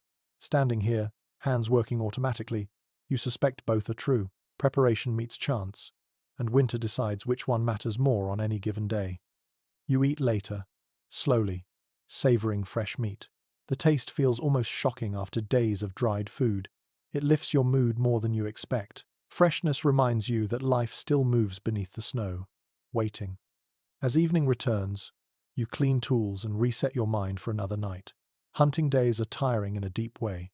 Muscles ache, eyes burn from glare and smoke, but satisfaction settles in too, quiet and steady. You stack firewood again, check the door, and settle near the hearth. Outside, the forest rests. Inside, you rest with it. Tomorrow may bring empty traps. It may bring more success. Either way, you have done what winter allows. Survival here is not heroic pursuit. It is careful listening. To land, to animals, to your own limits. And as you lie back into furs, warmth building slowly around you, you understand how mountain men endured. Not by conquering winter, but by moving through it quietly, one deliberate step at a time. You wait more than you act today. Winter teaches patience faster than anything else. The traps do the work while you conserve strength, and your role becomes observation rather than pursuit. You sit near the door with your cloak pulled tight, listening to the forest the way you listen to the fire. Quiet does not mean empty. It means information is traveling softly. Ice has crept farther along the stream overnight. Where water once moved freely, it now hides beneath a hard skin. You kneel and study the surface, tapping gently with a stick. The ice answers with a dull note, thick enough to stand on in places, too thin in others. You move carefully, testing each step, because falling through would end everything quickly. Traps set near water work differently in winter. Animals still come, drawn by the last unfrozen edges where drinking remains possible. You place snares where paths narrow, where tracks funnel movement into predictable lines. This knowledge comes from repetition. You fail often before it works. Most winter trapping success relied on understanding habits rather than strength. Animals conserve energy just as you do. They choose the easiest routes. They repeat patterns. Period accounts often emphasize this shift in thinking, noting that clever placement mattered more than quantity of traps. You find one snare holding a fox, frozen still, its fur rimmed with frost. You pause before approaching. Even lifeless, it deserves care. You remove it efficiently, hands steady despite the cold biting through gloves. The fur will be valuable later. For now, the meat matters more. You notice how cold changes everything about handling animals. Flesh stiffens quickly. Knives behave differently. Fingers lose feedback. You work slower, accepting that speed invites mistakes. You wrap the animal carefully and move on. There is an unusual detail mentioned in one winter camp letter about men placing traps beneath light snow rather than leaving them exposed. The idea was that snow softened scent and hid metal shine. Whether this increased success consistently is unclear, but you brush a thin layer over reset traps anyway. Habit becomes belief over time. You return to the cabin with your prize and hang it outside briefly to cool further. You do not bring it inside immediately. Warmth invites spoilage if you rush. Winter preserves food if you respect its rules. Inside, the fire greets you faithfully. You thaw your hands slowly, never rushing them close to heat. Sudden warmth hurts more than cold. You flex fingers gently, feeling sensation creep back like a tide. Pain follows, sharp and bright, then fades. You breathe through it. Processing the fox takes time. You skin it carefully, preserving the hide. Fur is not clothing now, but it will be. You stretch the pelt and hang it where smoke and cold will dry it evenly. This practice appears frequently in winter camp descriptions, showing how work never truly stops, even indoors. You simmer bones later, drawing out fat and nutrients. The broth warms you deeply, more than solid food alone. You sip slowly, feeling heat settle in your chest. Liquids carry warmth differently. They spread it. You think about how winter narrows choices. Everything simplifies. Eat or save, move or rest, burn wood or preserve it. Traps fit this logic perfectly. They work while you wait. They reward patience. Some historians question how reliable traps truly were in deep winter, suggesting many failed due to snow and ice. Others point to consistent fur trade records showing winter yields remained steady. Standing here, fox hides stretched and drying, you suspect traps worked often enough to matter, though never reliably enough to relax. The day drifts by quietly. Light fades early. You reset the fire, check walls, adjust chinking where frost has opened new seams. Maintenance fills gaps between meals and sleep. It keeps hands busy and mind steady. As night returns, you sit and listen again. The forest speaks softly. A branch cracks. Snow shifts. Somewhere, an animal moves cautiously. You feel connected to that rhythm now. You are part of the pattern rather than an intruder. You lie down later, satisfied but tired. Trapping days carry a different exhaustion than hunting. Less adrenaline, more focus. Your thoughts slow naturally, following the pace winter sets. As sleep approaches, you understand why mountain men favored traps when cold tightened its grip. They aligned with the season's demands. Stillness, patience, efficiency, traps turned, waiting into work and silence into opportunity. You close your eyes and let the fire watch over you again. Tomorrow you will check lines once more. Some will be empty. Some may surprise you. That uncertainty no longer troubles you. It belongs here, part of winter's quiet bargain. You wake with a dull ache behind your eyes and a heaviness in your chest that does not belong to cold alone. Illness moves differently in winter. It does not arrive with drama. It settles in quietly, disguised as fatigue, stiffness, a throat that feels rougher than usual. You sit up slowly and listen to your breathing. Still steady, still useful. That matters. There are no doctors here, no shelves of bottles, no one to ask if this will pass or turn dangerous. What you have instead is memory, habit, and whatever knowledge you carried into these mountains. You reach for the fire first. Warmth is medicine. It does not cure, but it buys time. You sip warm water, melted carefully from clean snow. Cold water shocks the body when strength is low. Warmth soothes the throat and settles the stomach. Many winter journals mention this simple habit, offered not as advice but as fact. Men warmed what they drank because experience taught them the cost of not doing so. You check your body methodically. Fingers still flexible, toes responsive, no deep numbness. That means circulation is holding. You stretch slowly, joints protesting but obeying. Movement is careful now. Too much effort invites collapse. Too little allows stiffness to harden into weakness. Illness in winter cabins often came from small things: damp clothing, smoke irritation, poor nutrition, exhaustion layered too thick. You think back over the past days. Smoke lingered longer than usual. Sleep was broken. You ate less fresh meat. The body keeps score quietly. You reach for a small bundle of dried herbs tucked near the wall. Spruce tips, collected before winter fully set in. You crush a few between your fingers and add them to hot water. The scent is sharp and clean, cutting through smoke and fur. Whether this truly helps is uncertain, but period letters and diaries mention similar practices, often enough to show they mattered to the men who relied on them. Some accounts describe mountain men chewing willow bark for pain and fever, though evidence of its widespread use remains mixed.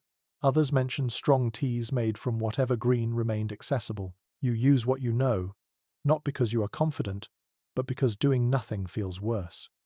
You settle near the fire and let heat soak into your bones. Your breathing slows. The ache dulls slightly. That is enough for now. Winter illness is not fought, it is endured. You keep tasks small today. Check the fire, adjust the door, eat lightly, rest often. Productivity shifts when strength dips. Survival becomes priority again, stripping away everything extra. You think about how vulnerable winter made even the toughest men. Letters sent from trading posts mention trappers arriving half-blind from smoke, coughing blood, fingers ruined by frost, bodies worn thin by hunger. Not all survived. Not all wrote about it afterward. Those who did often downplayed illness, mentioning it only in passing, as if acknowledging weakness invited worse. You lie back into your furs and close your eyes for a while. Sleep comes easily now, shallow but welcome. The fire murmurs softly. The cabin holds. When you wake again, the ache has not worsened. That feels like a victory. You eat a small portion of fat, letting it melt slowly in your mouth. Energy arrives gently, like a promise rather than a surge. You stand and move through the cabin slowly, checking walls for frost, listening for drafts. Movement keeps circulation alive. Standing still too long lets cold creep back in. Balance remains everything. Some historians argue that winter illness likely claimed more lives than accidents among isolated trappers. Others believe men adapted quickly, learning to manage symptoms before they became fatal. The truth hides in gaps between records, shaped by who survived to write and who did not. You consider the possibility that illness might worsen. If it does, choices narrow fast. Stay warm, eat what you can, avoid unnecessary effort, pray quietly, if that is something you do. Winter strips belief down to instinct. You step outside briefly to draw fresh air, careful to cover your face. The cold stings but clears your head. Snow reflects pale light upward, bright enough to hurt tired eyes. You do not linger. Fresh air helps, but exposure costs energy. Back inside, you settle again. The cabin feels smaller today, closer. That can be comforting or claustrophobic depending on mood. Today, it feels protective. You listen to the fire and let time stretch. There is no hurry, Illness teaches patience even more firmly than winter itself. You learn to wait without anxiety, to notice small changes without imagining disaster. As evening returns, you feel steadier, not strong, but stable. That is enough to sleep. You feed the fire carefully, stack wood within reach, and arrange your furs more deliberately than usual. You lie down and pull layers tight. Breathing remains even. Pain fades into background awareness. You let it exist without resistance. Surviving illness here does not feel heroic. It feels quiet and fragile. But when morning comes again, and you can sit up without dizziness, you recognize what it means. You endured another test winter offered without warning. As sleep finally deepens, you understand something mountain men learned early. Strength is not proven by ignoring weakness. It is proven by adjusting to it, patiently, until the body finds its balance again. The fire glows. The cabin holds. Your breath moves in and out, steady once more. For now, winter loosens its grip, just enough to let you rest. Darkness arrives early now, not with drama but with a quiet certainty that feels heavier each day. You notice it when shadows stop moving and simply settle, as if the world decided to rest all at once. The fire becomes the only sun you recognize, shrinking the cabin into a small circle of light, surrounded by endless night. You sit close to the hearth, hands resting on your knees, watching flames lick upward and disappear into smoke. Beyond the walls, the forest fades into something abstract. You cannot see it, only imagine it. Trees stand frozen. Snow lies untouched. Animals move cautiously, guided by instincts sharper than thought. You remain still, listening for sounds that rarely come. Long winter nights change the way time feels. Hours stretch thin and wide, bending perception. Without clocks, your body learns new measures. Hunger marks one passage, fatigue another. Firewood consumption becomes a rough gauge of how long you have been awake. When a log burns down faster than expected, you realize the night still has far to go. You talk to yourself sometimes, not loudly, not in full sentences, small comments, reminders, questions left unanswered. It is not madness, it is company. Many winter accounts hint at this habit without naming it directly, mentioning men muttering while working or speaking aloud to no one in particular. Isolation reshapes behavior in subtle ways. You think about faces you have not seen in weeks, voices remembered imperfectly, laughter that feels distant now. The cabin holds you, but it also separates you from everything else. This separation is both protection and burden. You pace slowly, careful not to waste energy. Movement keeps blood flowing and mind occupied. You straighten a pile of wood that does not need straightening. You adjust furs already arranged. Small tasks become anchors, preventing thoughts from drifting too far. The silence presses in again. Snow absorbs sound so completely that even the wind seems muted. When a branch cracks outside, the noise startles you more than it should. Your senses sharpen in response to emptiness. You hear your own breathing louder than the forest. Some men reportedly sang quietly during winter nights, simple tunes remembered from childhood or made up on the spot. Others whittled small objects from scrap wood, shaping something familiar just to feel useful. Whether these habits were widespread or personal varies by account, but the need behind them feels universal. You pick up a small piece of wood and begin carving absent-mindedly. The knife moves slowly, carefully. Shavings fall to the floor, pale against dirt. The motion calms you. It gives your hands something to do while your thoughts wander less dangerously. Loneliness arrives in waves. Sometimes it stays distant, barely noticeable. Other times it presses close, heavy and uncomfortable. You let it come and go without judgment. Fighting it wastes energy. Accepting it makes it manageable. You lie back briefly, staring at the ceiling where soot patterns form uneven constellations. Each stain marks a fire burned through another night. You imagine how many hours of wakefulness those marks represent. How many men sat where you sit now, listening to the same quiet, feeling the same mix of calm and unease. There is debate among historians about how isolation affected mountain men psychologically. Some argue the lifestyle selected for individuals already comfortable with solitude. Others suggest the toll was significant, masked by sparse records and cultural expectations of toughness. Sitting here alone, you suspect both arguments hold truth. Solitude sharpens some minds and erodes others. You close your eyes and focus on the fire's sound. Crack, settle, soft hiss. It becomes a rhythm you can lean on. You breathe in time with it, letting tension drain slowly. Outside, night deepens. Stars would be brilliant if you could see them, sharp and cold, but clouds have rolled in again, hiding the sky. Snow begins to fall softly, adding to the silence rather than breaking it. You think about morning, about tasks waiting, checking traps, gathering wood, small routines that give shape to time. Anticipation helps. It pulls you forward, away from the endlessness of night. You feed the fire again and sit back down. The warmth spreads unevenly, but enough. You wrap your cloak tighter and let your shoulders drop. Sleep comes in short stretches. You drift, wake, drift again. Dreams blur into waking thoughts. Images repeat. Firelight, snow, faces without names. You accept this rhythm. Fighting it leads nowhere. At one point, you wake and feel an unexpected calm. Not happiness, not relief, simply acceptance. This is the night. This is the cabin. This is your life for now. The simplicity of that realization steadies you. You think about why mountain men stayed out here despite the hardship. Profit, freedom, habit, pride. The reasons varied, but winter tested them all equally. Those who endured found meaning not in comfort, but in capability. You listen again. The cabin creaks softly as temperatures shift. It sounds alive, adjusting, holding. You feel a strange sense of partnership with it. You maintain it. It shelters you. Together, you face winter. As dawn finally approaches, the darkness loosens its grip slightly, not with light yet, but with a subtle change in air.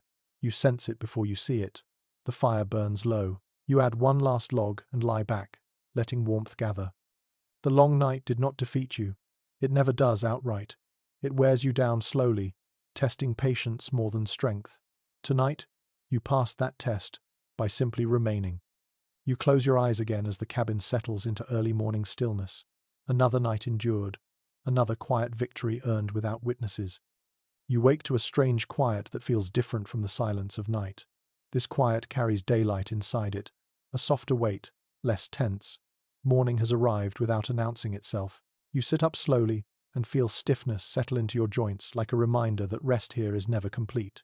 Your breath fogs faintly in the air, thinner than before. The fire has faded to coals, but the cabin still holds enough warmth to matter. Today, you move differently. Not slower, not faster, just more deliberately. Fatigue has a way of sharpening focus when you learn to respect it. You stretch your arms and legs carefully, testing each movement before committing. Pain answers in a dull, manageable way. That means you can work. Your first task is always the same. Fire. You stir the coals and feed them patiently. Flames catch, weak at first, then stronger. The sound steadies you. This ritual anchors the day before anything else can interfere. As light strengthens outside, you open the door briefly and step into the snow. The air feels cleaner than it did yesterday. Cold still bites, but it no longer surprises you. You look around slowly, scanning the familiar shapes of trees, drifts, and shadows. Nothing appears out of place. That too is good news. You decide today will be about movement, not distance, but circulation. Winter punishes stillness as much as recklessness. You gather tools and step out again, following a short loop around the cabin. You keep your pace easy, breathing steady. Muscles warm gradually, sending heat outward where it is needed most. You check the roof again, knocking loose a small buildup of snow. It slides away obediently. The sound feels satisfying, like a problem resolved before it grows. Many winter failures begin with ignoring small things. You refuse to let that happen. You head toward the woodpile next, selecting pieces carefully. Splitting a few logs now will save effort later. You raise the axe slowly, letting gravity do more work than muscle. The blade bites cleanly. The sound echoes briefly, then fades. You pause between strikes, leaning on the handle, letting your heart slow. Sweat must be avoided. You work in measured bursts, stopping often. There is a detail noted in several winter camp descriptions about men favoring slow, repetitive labor during cold months. The idea was not to finish tasks quickly, but to maintain warmth without exhaustion. That rhythm suits you now. You settle into it easily. As you work, your mind drifts to thoughts of the body itself, how it changes under constant cold. Fingers thicken slightly, skin toughens, sensitivity dulls. Pain becomes information rather than alarm. This adaptation shows up repeatedly in period writing, often mentioned casually, as if it were expected. You bring the split wood inside and stack it neatly. Order matters here. It keeps your mind clear and prevents accidents. A loose log can roll. A misplaced piece can block movement when speed suddenly matters. You have learned to think this way without effort. Later, you step out again to check traps close to the cabin. The farther line can wait. Conservation of energy remains the rule. You move along familiar paths, stepping where snow has hardened. Each footprint feels intentional now. You find one trap sprung and empty. Another holds a small animal. You remove it efficiently, resetting the trap with practiced hands. You feel no surge of excitement, just quiet satisfaction. Winter rewards consistency more than luck. As you work, you notice how your breathing remains steady. No dizziness, no tightness. The illness from earlier days has loosened its grip. You do not celebrate. You simply note the change and adjust expectations slightly upward. There is discussion among historians about how recovery from illness played out in isolated winter camps. Some believe minor sickness often resolved on its own, given warmth and rest. Others argue many men died quietly from conditions that would be easily treated today. The truth remains uneven, shaped by who lived long enough to leave a record. You return to the cabin and begin processing the catch. The work warms you further. You move carefully, conserving energy but staying engaged. Your hands remember the steps, even when your mind drifts. Muscle memory becomes a form of intelligence here. You cook lightly and eat slowly, listening to your body's response. Strength returns gradually, not all at once. You stop before feeling full. Control remains essential. As afternoon fades, you feel the familiar pull of evening approaching. Light shifts, shadows lengthen. You prepare the cabin again, checking walls, sealing new cracks where frost has worked seams apart. This maintenance never ends. It defines survival more than any single dramatic act. You sit near the fire and let your shoulders relax.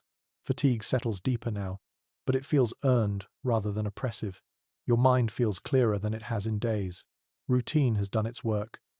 You think about how winter strips life down to essentials: movement, warmth, food, shelter. Everything else fades into background noise. This simplicity can feel harsh or freeing depending on the moment. Tonight, it feels grounding. Some modern interpretations paint mountain men as reckless or romantic. The reality, revealed in quiet routines like this, shows something else entirely. Survival depended on discipline more than daring. Those who lasted learned when to push and when to pause. You lie down as night returns, arranging furs carefully. The fire burns steady. You feel warmth gather more easily now, a sign your body has regained balance. You breathe deeply and let your eyes close. Tomorrow will bring more of the same. Wood to split, traps to check, fire to tend. This repetition no longer feels heavy. It feels reliable. As sleep takes hold, you understand something important. Winter does not demand constant struggle. It demands consistency.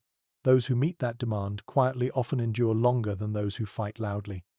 The cabin creaks softly. Snow settles outside. Your breath slows.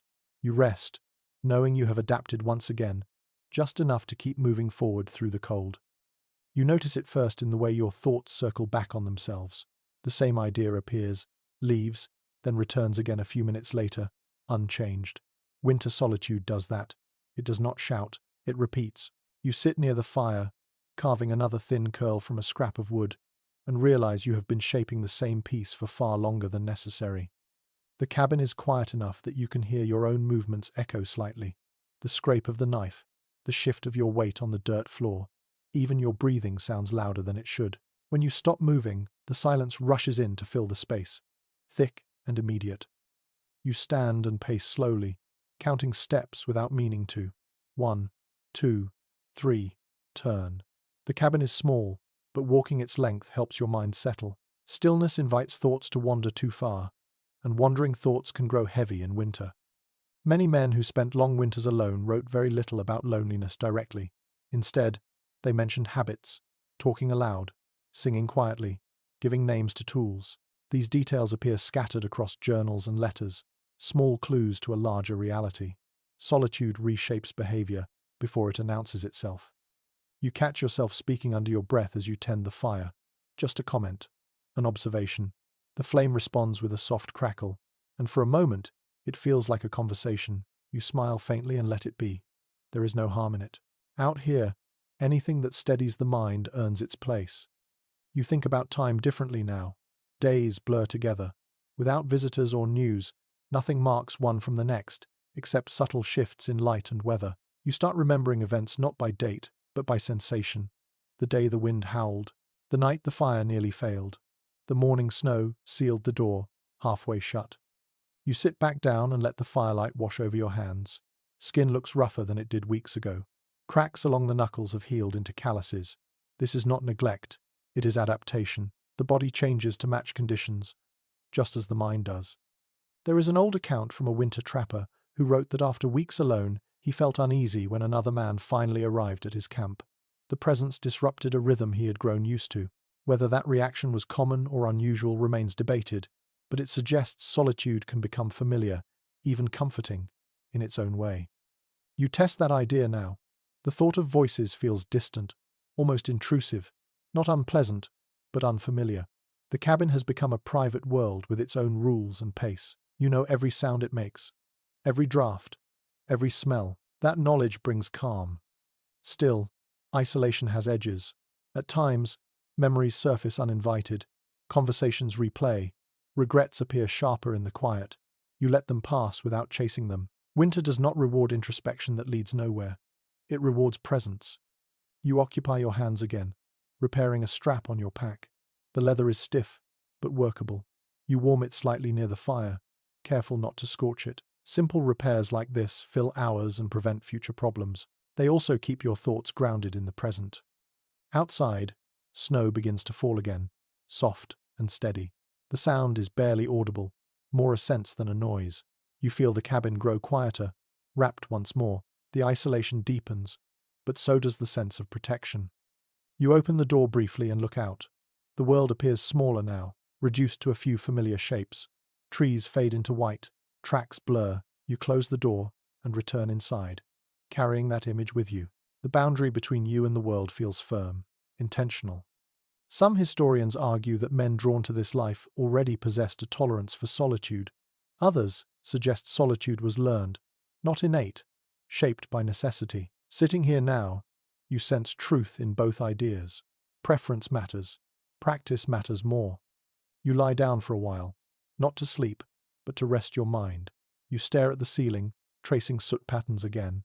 They shift as the fire flickers, creating the illusion of movement. This small entertainment holds your attention longer than it should. In winter, the simplest things expand to fill time. You think about spring sometimes, not with excitement, but with curiosity. What will it feel like to hear water running again? To smell damp earth instead of smoke and fur? These thoughts remain gentle, distant. Fixating on the future distracts from the present, and the present demands care. You sit up again and add a log to the fire. Sparks jump briefly, then settle. The cabin brightens, shadows retreat. Light pushes back isolation for a moment. You breathe deeply and feel your chest rise easily. That matters. You realize that solitude has sharpened your awareness. You notice changes sooner. A draft that did not exist yesterday. A sound that feels out of place. A subtle shift in temperature. These signals guide decisions before problems grow serious. In this way, isolation becomes a tool rather than a threat. There is ongoing discussion among modern scholars about whether prolonged solitude improves or degrades judgment. Some point to enhanced focus and self-reliance. Others highlight increased risk of error and emotional strain. Both outcomes appear possible, shaped by individual temperament and circumstance. You glance at the door again, then at the walls, then at the fire. Everything is in order. That reassurance settles your mind more than company ever could right now. As night returns, you prepare the cabin again, repeating familiar steps. Stack wood, check the latch, arrange furs. The repetition itself becomes comforting. Predictability counters loneliness better than distraction. You lie down and pull layers close. The fire hums quietly. Outside, snow continues its slow work, reshaping the world inch by inch. Inside, you exist within a steady rhythm, neither rushed nor stagnant. You think less now. That feels like progress. Thoughts slow and spread out, leaving space between them. In that space, calm grows. Isolation has not defeated you. It has altered you, sharpened edges, softened others. You remain aware, grounded, capable. As sleep approaches, you accept the quiet fully, not as absence, but as presence. A wide, empty field where nothing demands your attention except survival itself. And tonight, that feels manageable. You notice the weight of your tools more than usual today. Not heavier in truth, but more present in your awareness. Every object in this cabin has earned its place. Nothing sits idle without reason. Knife, axe, rifle, if you still have powder left. Each one is simple, worn, and unforgiving if neglected. You begin the morning by checking them one by one, a quiet ritual that keeps small failures from becoming final ones. You run your thumb carefully along the knife's spine, never the edge, sharp enough, still true. You wipe it clean and oil it lightly, knowing rust never sleeps in damp winter air. Even cold cannot fully stop corrosion. Tools behave differently in winter. Metal bites skin faster. Wood handles stiffen and crack if left near heat too long. You rotate them, warming them slowly, never rushing. Sudden temperature changes ruin good steel and split old hafts. This patience shows up again and again in winter accounts, not as advice but as habit. You lift the axe and feel its balance. A chipped edge would glance dangerously off frozen knots. A loose head could slip at the worst moment. You tap the handle against the floor and listen. The sound is solid. That reassures you more than sight ever could. There is a lesser-known detail mentioned in a few winter journals about men sleeping with their knives close, not out of fear, but practicality. Frozen leather sheaths stiffen, blades left far from heat become difficult to draw quickly. You understand this now. Accessibility matters more than order. You sit and sharpen slowly, letting the stone sing softly under steel. The sound is steady and calming. Each stroke removes just enough material to matter. Over-sharpening wastes metal. Under-sharpening invites accidents. Balance again. You think about how much survival depends on objects that would look crude to modern eyes. No backups, no replacements. If something breaks, you fix it or do without. Many men carried spare handles or improvised repairs from antler, rawhide, or scrap wood. Archaeological finds show tools repaired again and again, evidence of stubborn persistence rather than abundance. You test your rifle next, careful and deliberate. Powder kept dry, mechanism free of ice. A misfire in winter wastes more than time. It wastes energy and morale. You clean what you can, knowing that oil thickens in cold and excess lubrication attracts grit. You use just enough. Some historians argue that winter equipment failures caused as many deaths as cold itself. Others believe experienced trappers adapted quickly, choosing simpler gear that failed less often. Looking at your own tools now, worn but reliable, you suspect simplicity won this argument long ago. You check clothing next. Buckskin patched where it wore thin, stitching reinforced at stress points. You warm leather near the fire until it softens, then work it with your hands. Leather care is survival care. Cracked clothing invites wind. Wind steals heat faster than hunger steals strength. There is an odd note in one trapping letter about men rubbing animal fat into boots to keep them flexible through winter. The smell lingered, but the boots lasted. You do the same, working grease into seams and soles. The scent mixes with smoke and fur, becoming part of the cabin's identity. You step outside briefly to test your footing. Snow has crusted slightly overnight. Boots grip well enough. You walk a short distance and return. No reason to push farther today. This is a maintenance day, not a movement day. Inside again, you hang damp items where smoke and warmth will dry them evenly. Too close to the fire scorches. Too far leaves moisture trapped. You adjust placement carefully, watching steam rise and fade. Dry gear means warmer nights. You sit back and consider how fragile this balance really is. One broken tool, one torn boot, one snapped strap. Any of these could shift winter from manageable to deadly. That awareness keeps you attentive without making you anxious. Worry wastes energy. Preparation preserves it. Some scholars debate how standardized mountain men's gear truly was, suggesting many relied on personal preference rather than shared knowledge. Others point to repeated patterns across regions that hint at an informal consensus. Sitting here with your tools laid out, you see both. Each item reflects personal history, shaped by shared experience. You repair a loose strap on your pack, stitching slowly with practiced hands. Needlework in cold requires patience. Fingers lose fine control quickly. You pause often, warming them, then continue. This task could wait, but finishing it now prevents frustration later. The fire burns steady, The cabin feels orderly. That order matters more than comfort. It creates confidence. When everything has a place and functions as expected, your mind rests easier. As afternoon light fades, you store tools carefully, placing them where you can reach them easily, even in darkness. You test paths between hearth and door, making sure nothing blocks movement. In emergencies, seconds matter. You think about accidents that winter magnifies: slipping on ice, cutting frozen wood too fast, dropping metal onto bare skin. Each mistake compounds quickly and cold. Awareness becomes armor. You eat lightly and drink warm water, then return to the hearth. The day has been quiet but productive. Nothing dramatic happened. That is the goal. There is an ongoing discussion among modern historians about whether winter survival depended more on skill or luck. Some emphasize preparation and knowledge. Others highlight unpredictable variables like storms and illness. You suspect winter does not care about the distinction. It tests everything equally. You lie down as night returns, tools nearby, fire steady. You feel a deep, practical satisfaction settle in. Everything works. Everything holds. Survival here is not about heroics. It is about systems, tools that do their job, hands that know how to use them, a mind that notices problems early. As sleep approaches, you run through tomorrow's needs once more. Check traps, split a little wood, maintain the fire, simple plans, clear priorities. The cabin creaks softly. Snow settles outside. Your tools rest where you can reach them. You close your eyes, confident that if winter challenges you again tomorrow, you will meet it with preparation rather than panic. You hear it before you see it, a faint scratching sound near the wall, soft enough that you almost mistake it for the cabin settling.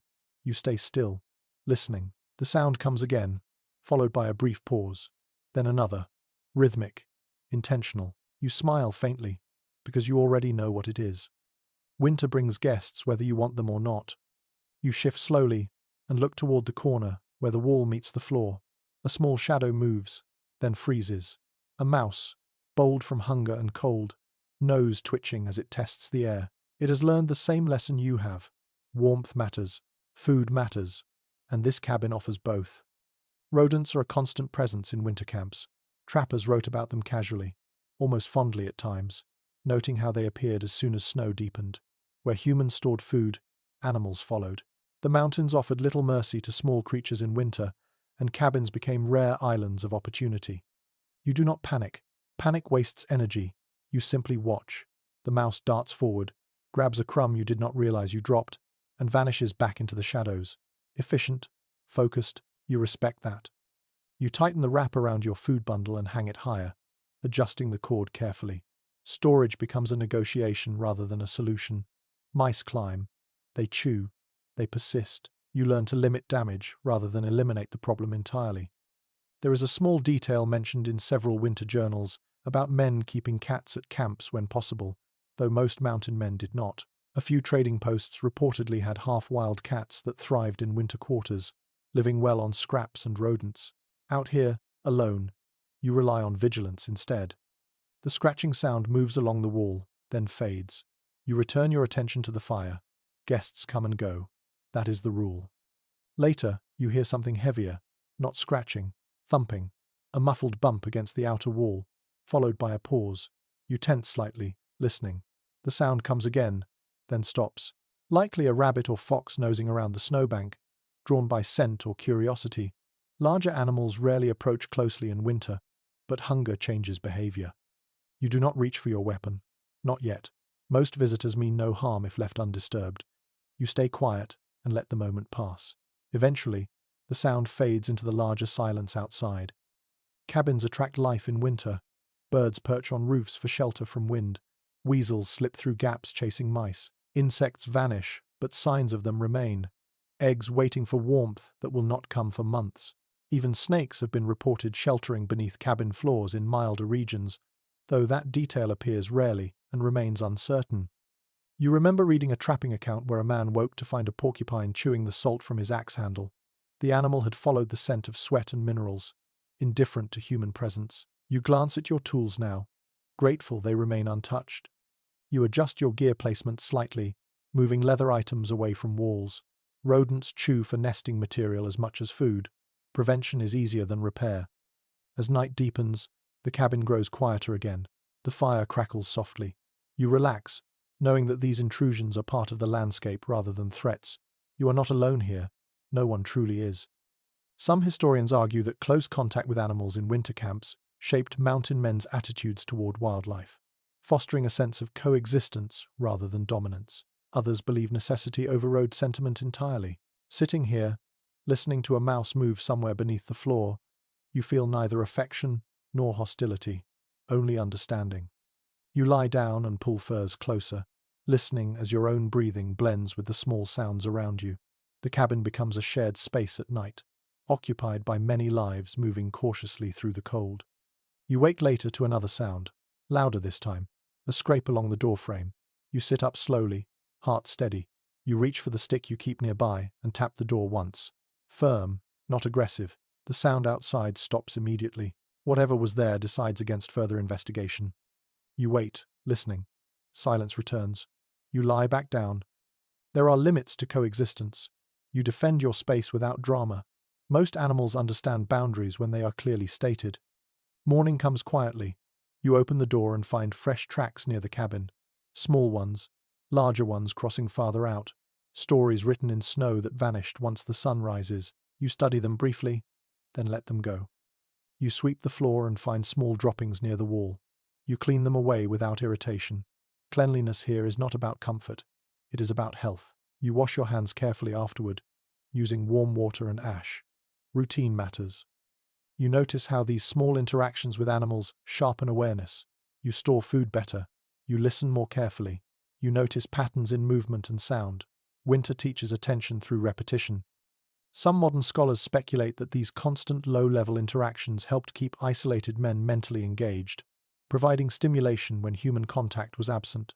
Others see them simply as unavoidable nuisances. You see them as signals. Life continues even in the cold. As evening returns, you hear the mouse again, faint and quick. It keeps its distance now. You smile faintly and feed the fire. The cabin holds. The night settles. You are not alone, but you are not threatened. Winter has gathered many lives into this small pocket of warmth, each moving carefully, each trying to endure. You lie back and let your breathing slow. Outside, snow continues its quiet work. Inside, life continues in small, shared ways. And in this balance between vigilance and acceptance, you find another way winter teaches survival. The storm announces itself before it arrives. The air grows heavy, pressing inward, and the silence outside feels thicker than usual. You sense it while sitting near the fire, a tightening in the space around the cabin that has nothing to do with temperature. You rise and move instinctively, beginning preparations without fully naming the threat yet. You step outside and look up. The sky hangs low and pale, clouds stacked thick and unmoving. Snow begins as a fine drift, almost polite, then grows denser within minutes. Wind follows shortly after, sliding through trees and over ridges with a low, persistent sound. This will not be a passing flurry. This is a storm that plans to stay. You return inside and close the door firmly. The latch holds. You check it twice anyway. Storms test small weaknesses first, then exploit them. You stack additional wood near the hearth, choosing longer burning pieces. Tonight will demand attention. The fire becomes central again. You build it up slowly, creating a strong bed of coals rather than tall flames. Smoke thickens briefly, then steadies. You adjust airflow with practiced movements, listening as much as watching. The fire responds well. That matters. Outside, wind strengthens. It rattles branches and sends loose snow skimming across the ground. Soon, it finds the cabin, pressing against walls and roof with a steady insistence. The sound is not violent yet, but it is constant, a reminder that winter is capable of far more. You move through the cabin, checking everything. Walls, roof beams, chinking, door seams. You push mud into a small crack you had not noticed earlier, sealing it as best you can before the cold hardens it beyond usefulness. Maintenance becomes urgency when storms approach. You think about how storms shaped winter survival more than any single cold night. Journals from trapping regions often mention blizzards as turning points. Supplies lost, cabins damaged, men delayed for days, sometimes weeks. Survival during storms depended less on skill in the moment and more on preparation beforehand. You finish your checks and sit near the hearth, listening. Snow begins to strike the walls in soft waves, a sound like distant surf. Wind picks up again, testing the roof. Logs creak, but they hold. You keep your body low and relaxed, conserving energy. There is an unusual detail mentioned in one winter account about men tying ropes from door to nearby trees before storms, ensuring they could find their way back if forced outside. You consider this briefly, then decide against it. Leaving the cabin during a storm is a last resort. Better to stay put unless fire or collapse forces your hand. You eat a small meal early, choosing fat over volume. Energy stored now will matter later when movement becomes difficult. You drink warm water and settle back in, arranging furs carefully. Comfort is secondary. Accessibility matters. You need to reach the fire without standing fully if necessary. As the storm deepens, sound changes. Wind no longer slides, it pushes. Snow strikes harder, finding every surface. The cabin responds with deeper groans, wood adjusting under shifting pressure. You listen closely, separating harmless noises from warning signs. Sharp cracks mean stress, low creaks mean adjustment. So far, the sounds fall into the second category. You keep the fire steady and small. Too much heat creates rapid expansion and contraction in the logs. That can open gaps or loosen joints. Balance remains everything, even now. You think about men caught outside during storms like this. Accounts mention disorientation within minutes. Snow erases landmarks. Wind steals breath. Even experienced travelers lost their way within sight of shelter. Those stories keep you seated firmly inside. There is disagreement among historians about how often mountain men successfully traveled during winter storms. Some narratives suggest remarkable endurance. Others emphasize how many never returned. The truth likely depends on conditions, preparation, and luck. Tonight, you choose caution. The storm peaks, sometime after night fully settles. Wind roars now, loud enough to drown out smaller sounds. Snow piles against the cabin, pushing hard. You feel the walls flex slightly under pressure. You add more wood to the fire, not to heat faster, but to maintain consistency. Sudden drops in temperature inside could encourage ice formation where you least want it. You remain awake through the worst of it, feeding the fire regularly, listening, waiting. Time stretches oddly during storms. Without visual cues, minutes blur into long, uncertain spans. You count logs burned to estimate passing hours. 3 logs, 4, 5. The fire remains strong. At one point, a heavy thump strikes the roof. You tense briefly, then relax. Likely a chunk of snow sliding free, not a beam failing. You wait, listening for follow-up sounds. None come. You exhale slowly and return your focus to the hearth. Some trappers reportedly prayed during storms, quietly or aloud. Others focused on tasks to keep fear from growing. You choose the latter. You sharpen a stick absent-mindedly. You adjust furs. You count supplies again. These small actions keep your mind anchored. Gradually, the wind begins to lose strength. Not suddenly, but in steps. Gusts grow shorter. Snowfall lightens. The pressure against the walls eases slightly. You notice these changes without celebrating. Storms sometimes pause before returning stronger. You wait. Eventually, quiet returns in pieces. Wind fades to a low sigh. Snow falls softly again, no longer driven sideways. The cabin settles, creaks diminishing. You remain still for a while longer, just in case. Winter rewards patience even after danger seems to pass. When you finally lie back, exhaustion arrives all at once. Not physical tiredness, but a deep mental fatigue from hours of vigilance. You pull furs tight and let your breathing slow. The fire burns steady. The cabin holds. Morning arrives late, filtered through heavy cloud cover.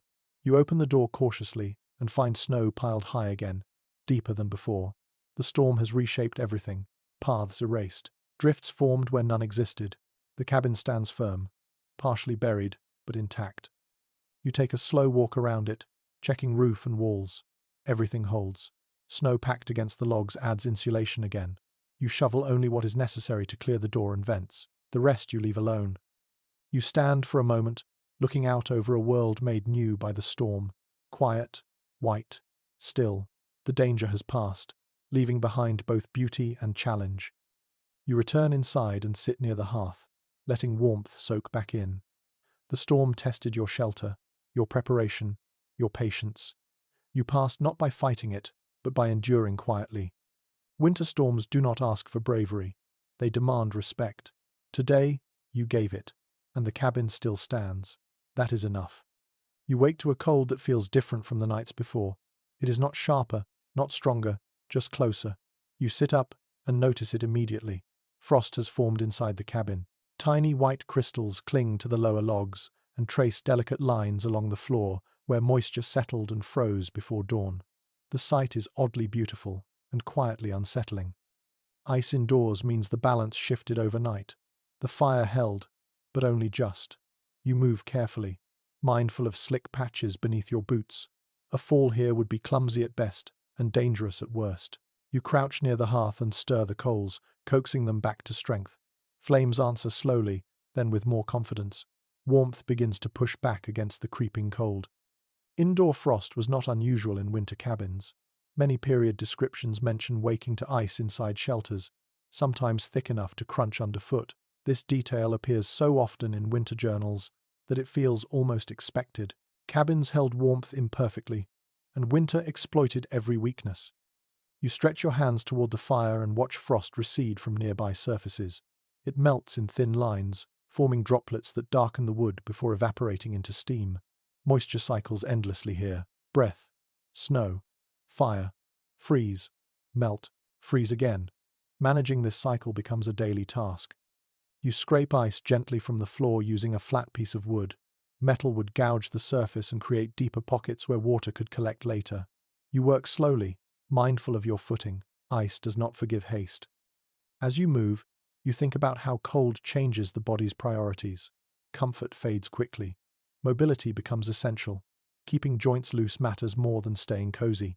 You stretch deliberately, rotating shoulders, flexing knees, coaxing circulation back into stiff limbs.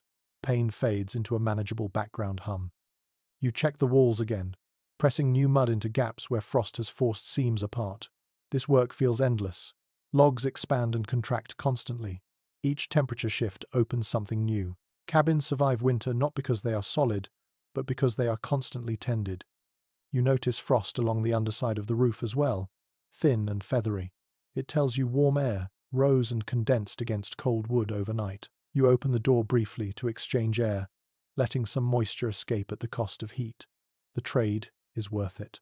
Trapped moisture invites rot and mold once temperatures rise again. Some winter accounts mention men intentionally opening doors or vents briefly on the coldest mornings to clear moisture. Others avoided this practice, fearing heat loss more than long-term damage. The debate remains unresolved, but you trust what you can see. Frost indoors is a message. You respond. You eat lightly and drink warm water, careful not to spill. Any liquid that hits the floor will freeze quickly away from the hearth. You wipe your hands dry and pull on layers with more care than usual. Damp fabric becomes rigid in minutes. As daylight strengthens, you step outside to check conditions. The storm has passed, but its work remains. Snow is deeper now. Drifts have hardened into crusts that support weight in some places and collapse in others. You test each step carefully, listening to the snow's response. It answers with a hollow crunch that tells you where it will hold. Back inside, you tend the fire again and sit near the warmth, letting your body settle. You feel the chill retreat gradually, though not completely. Winter leaves traces even after you push it back. You accept that. There is discussion among historians about how much time mountain men spent managing cold rather than actively hunting or trapping during winter. Some argue most energy went towards simple survival tasks, like fire tending and cabin maintenance. Others believe men balanced these duties efficiently. Standing here, scraping frost and sealing cracks, you see how much effort disappears into holding ground rather than gaining it. You think about how frost indoors signals more than temperature. It signals time passing. As winter deepens, nights grow longer and colder. Firewood burns faster. Food supplies shrink. Margins tighten. Frost is a reminder to adjust expectations, to conserve a little more, to move a little less. You shift closer to the hearth and watch your breath fade as warmth builds. The cabin responds slowly, but it responds. That matters. You lay a hide near the coldest wall to add insulation where frost appeared thickest. Small changes like this add up. You notice how your awareness sharpens in response to discomfort. Every sensation becomes information. A cold patch on your back means a draft. A slick spot on the floor means condensation. Winter teaches attention through consequence. Later in the day, frost returns in smaller patches, forming and melting as temperatures fluctuate. You track it almost absent-mindedly, learning the cabin's behavior under changing conditions. This knowledge builds quietly, one observation at a time. Some accounts describe men waking to icicles hanging from interior roof beams during extreme cold snaps. You glance upward, half expecting to see them, but find only damp wood and soot. The cabin still holds enough warmth to prevent that, for now. You rest again in the afternoon, conserving energy. Frost management is tiring work in a subtle way. It requires patience more than strength. You close your eyes briefly, listening to the fire and the faint settling of snow outside. As evening returns, you prepare for another cold night. You stack extra wood. You arrange furs more deliberately, ensuring no gaps. You keep water close to the fire to prevent freezing. You adjust the door latch to ensure it seals tightly. You lie down and feel the cold press in from the edges again. You respond instinctively now, shifting position, pulling layers tighter, feeding the fire just enough to maintain balance. Frost may return overnight, but you know how to meet it. Indoor ice is not failure. It is information. It tells you where winter pushes hardest and where you must respond.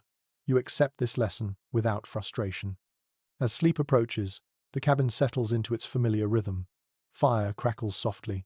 Logs creak faintly. Snow rests heavy outside. Frost glimmers briefly near the floor, then fades as warmth spreads. You close your eyes and let your breathing slow. Winter has tightened its grip, but you remain inside the narrow space where warmth still holds. For tonight, that is enough. You will wake again, read the frost's message, and respond. This quiet exchange continues until spring decides to speak louder. You begin the day the same way you always do now, not because you planned it that way, but because repetition has proven itself useful. You wake, you listen, you check the fire, you breathe. These actions come before thought, before doubt, before the weight of the season can press too hard. Routine steadies the mind in ways warmth alone cannot. You rise slowly and stretch, knowing exactly how far your body will allow without protest. That knowledge feels earned. You no longer test limits out of curiosity. Winter has removed the urge. You move with intention, conserving energy while keeping blood flowing. The fire responds as expected. A small stir of coals, a measured addition of wood. Flame returns without complaint. That predictability is comforting. In a world shaped by uncertainty, reliable outcomes feel like victories. You take a moment to tidy the cabin, though it hardly needs it. You sweep the floor lightly, clearing ash and debris. You realign the woodpile. You hang damp items where they will dry evenly. None of this is urgent. That is the point. These tasks exist to give structure to time that might otherwise stretch too wide. Many winter accounts describe men keeping strict daily patterns even when alone. Wake at the same hour, eat at the same times, perform the same chores in the same order. Not because it improved efficiency, but because it anchored the mind. Routine became a substitute for community. You sit near the fire and work on something small. Today, it is mending a tear in a glove. Yesterday, it was carving a peg for the wall. Tomorrow, it might be sharpening tools again. These projects do not change your survival prospects much, but they occupy your hands and calm your thoughts. Your mind wanders less when your hands are busy.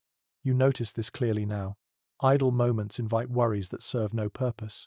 Keeping busy keeps you present. You eat slowly, not out of scarcity alone, but out of habit. Each bite is deliberate. You taste smoke, fat, salt. Flavors are simple, but familiar. Familiarity comforts more than richness ever could. After eating, you step outside briefly, even when you do not need to. Fresh air sharpens your senses and reminds you that the world still exists beyond these walls. You never linger long, just enough to feel cold, bite your cheeks, and then retreat again. You check the same landmarks each day, the same tree line, the same drift near the door, the same section of roof. These repeated observations help you notice change quickly. A drift higher than yesterday, a branch bent lower. Small shifts become visible only through routine. Some historians suggest these habits functioned as early warning systems, allowing men to catch problems before they escalated. Others argue routines were more about mental comfort than practical advantage. Standing here, glancing at a familiar snowbank, you know both can be true at once.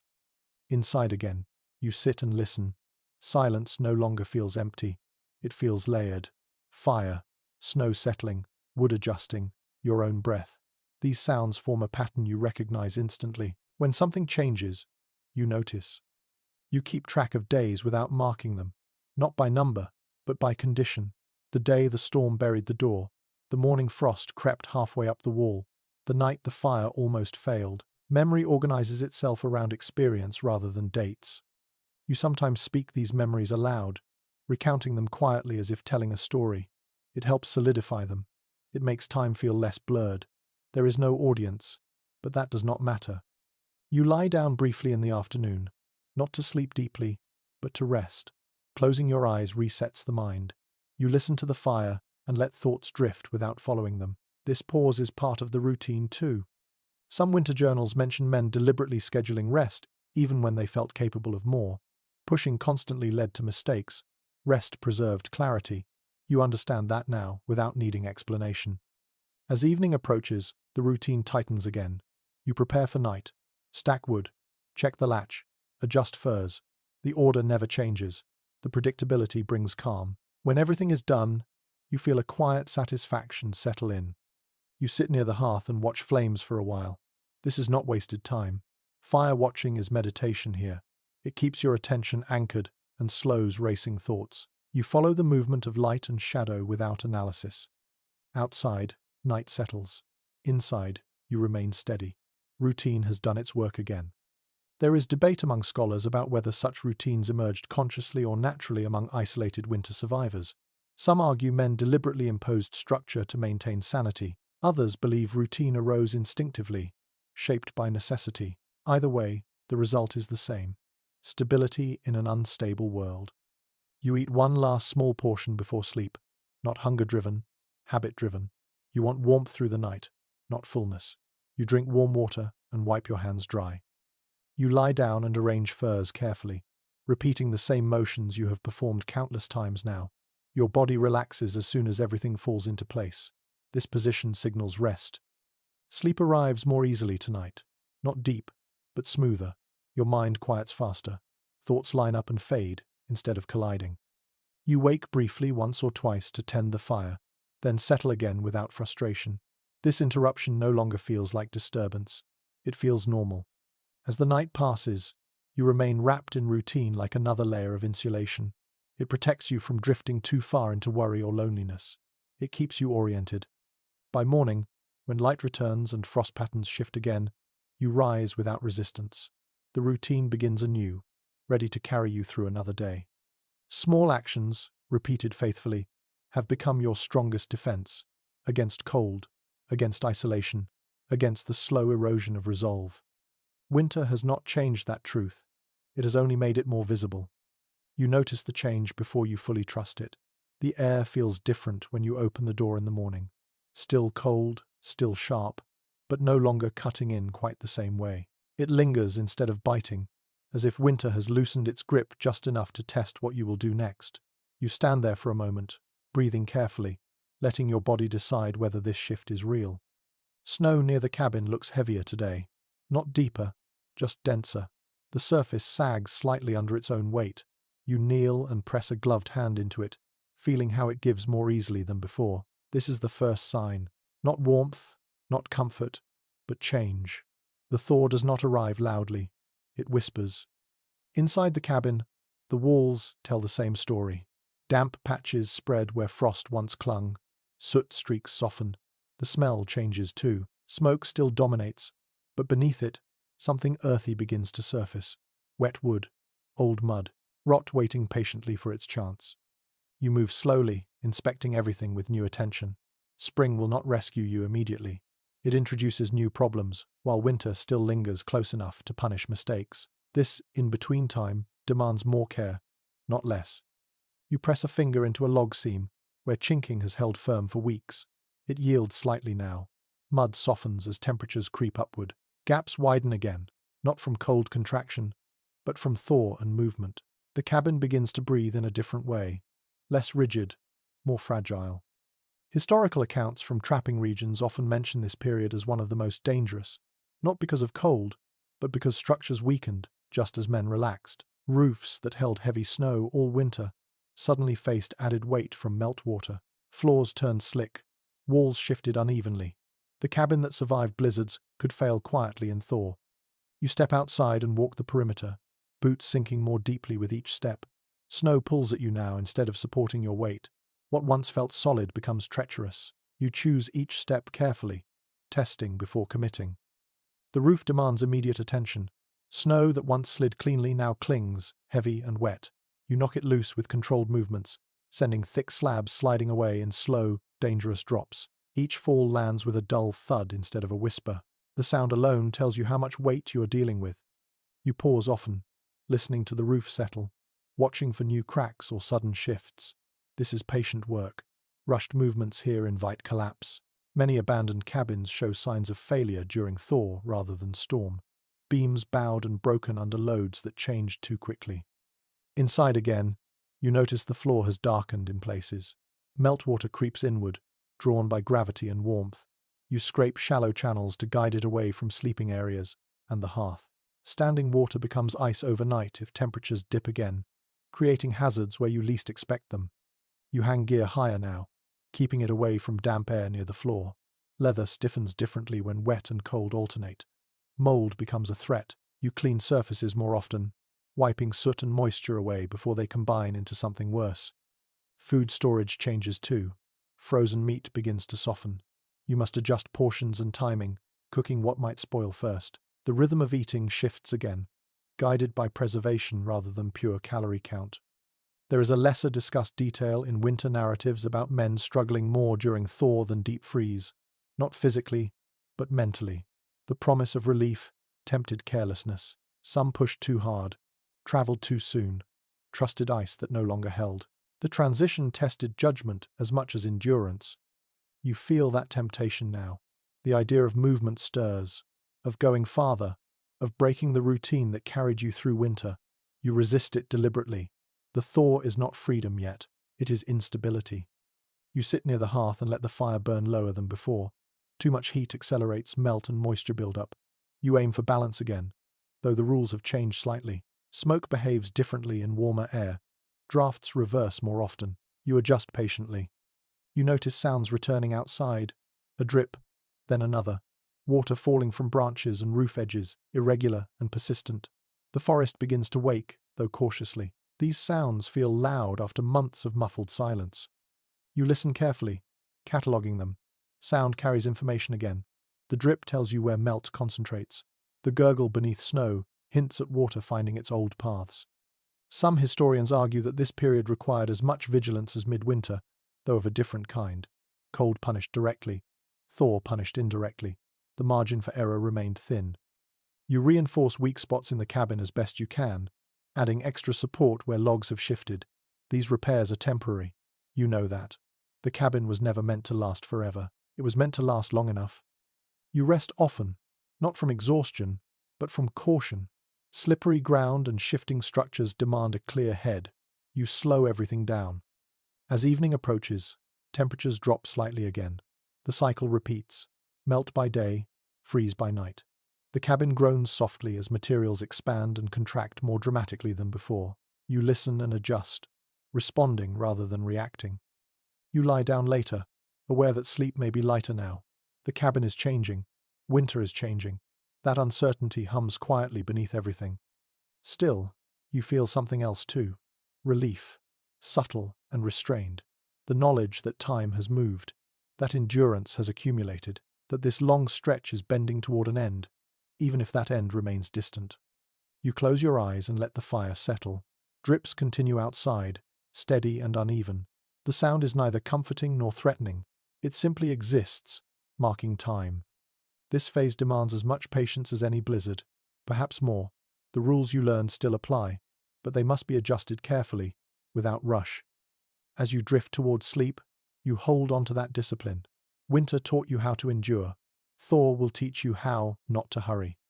The cabin still stands, you still breathe, and the season, for the first time in many weeks, has begun to move again. You think more now, not in circles like before, but in long, slow lines that connect moments across the season. The cabin feels different in this stage, Not weaker exactly, but more honest. It shows you what endured and what barely survived. You sit near the hearth and let these observations settle without forcing conclusions. Mistakes reveal themselves quietly, not as disasters, but as patterns you recognize too late. The spot where drafts always return despite repeated chinking. The nights you fed the fire too heavily and woke to thick smoke and burning eyes. The days you pushed too far, came back sweating, and paid for it with shivering later. Winter does not lecture, it records. You walk the cabin and touch the walls again, reading them with your hands. Here is where you should have added another layer of insulation earlier. Here is where a better roof angle would have shed snow more reliably. These realizations do not bring regret. They bring clarity. If you ever build another cabin, it will be different. Many first-hand accounts written after winter seasons carry this same tone. Not triumph, not complaint. Reflection. Men listed what worked and what did not, often with surprising humility. They knew winter did not reward pride. It rewarded adjustment.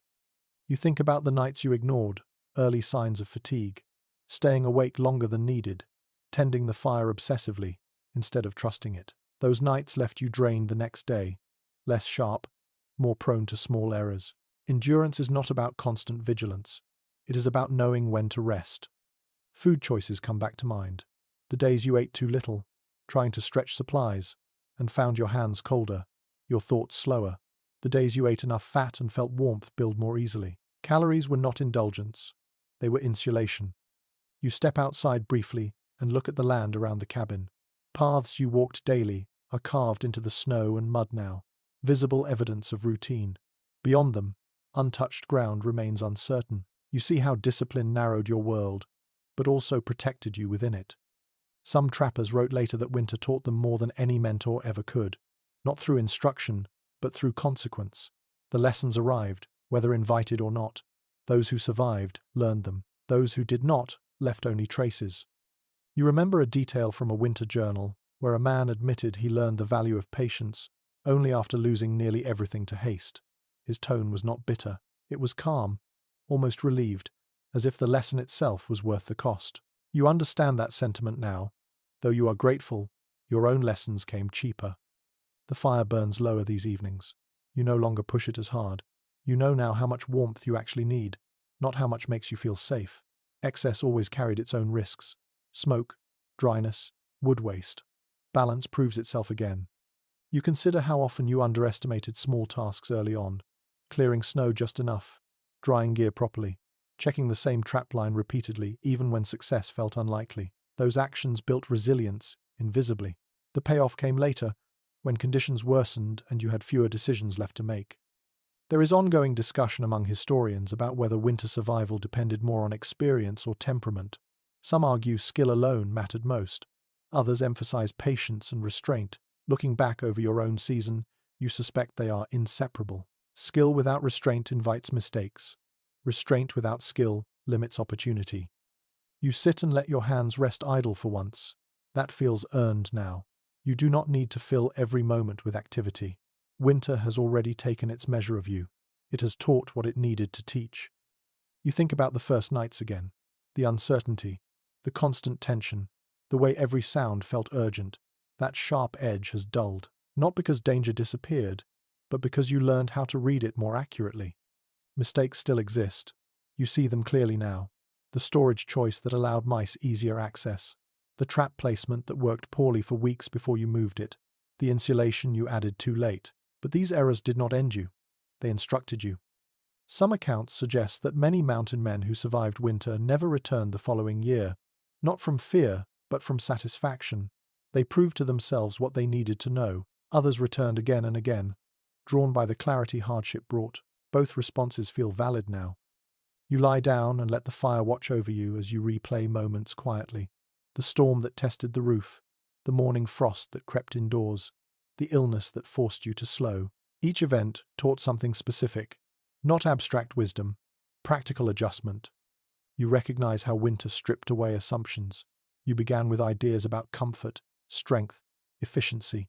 You end with different measures. Warmth matters more than convenience. Consistency matters more than effort. Awareness matters more than force. You think about how these lessons arrived too late to change the past, but just in time to shape the future. That timing feels deliberate. Winter does not care what you wish you had known. It only cares what you do next. The cabin settles quietly around you. Its floors remain visible, but so does its resilience. You share that quality now. Imperfect, adjusted, still standing.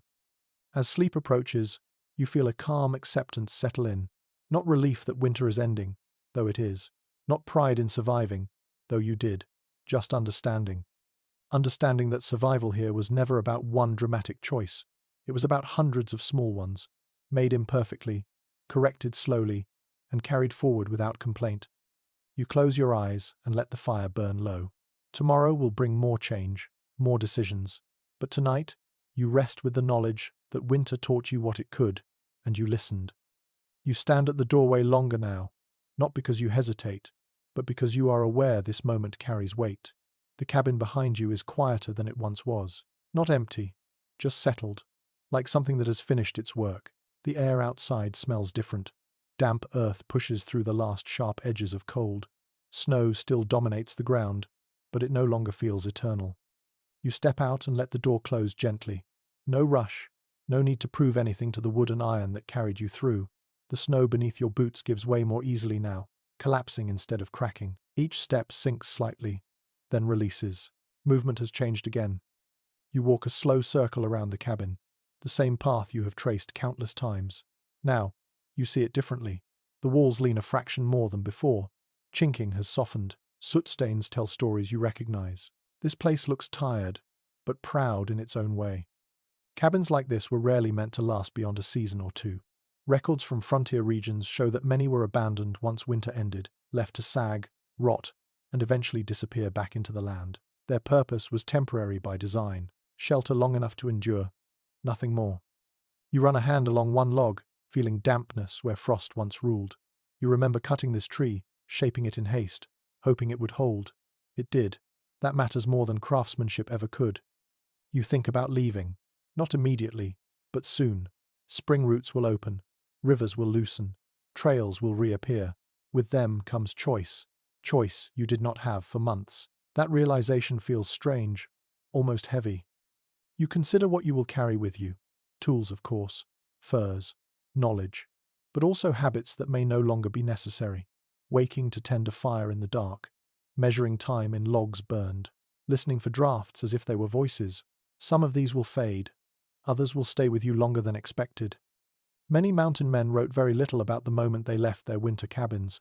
It appears as a brief note at best. Packed up, moved on. Perhaps the departure felt too ordinary after so much effort, or perhaps it felt too personal to record. You understand that now. Leaving does not feel triumphant. It feels quiet, like closing a chapter without needing to reread it. You look outward, toward the land beyond the immediate clearing. Snow thins in places, revealing dark ground beneath. The forest looks less hostile, though you know better than to trust appearances. Spring brings its own risks. Swollen rivers, unstable ground, hunger before new growth arrives. Still, the balance has shifted. Winter no longer holds absolute authority. You turn back once more and study the cabin. This place shaped you in ways no teacher could. It stripped life down to essentials and demanded attention to things most people never notice. Heat, moisture, movement, rest, small decisions repeated faithfully. Some historians suggest winter cabins were less about shelter and more about discipline, forcing men into routines that revealed their limits. Others argue cabins simply bought time. Standing here now, you see truth in both. Time was the gift. What you did with it became the lesson. You step back inside one last time.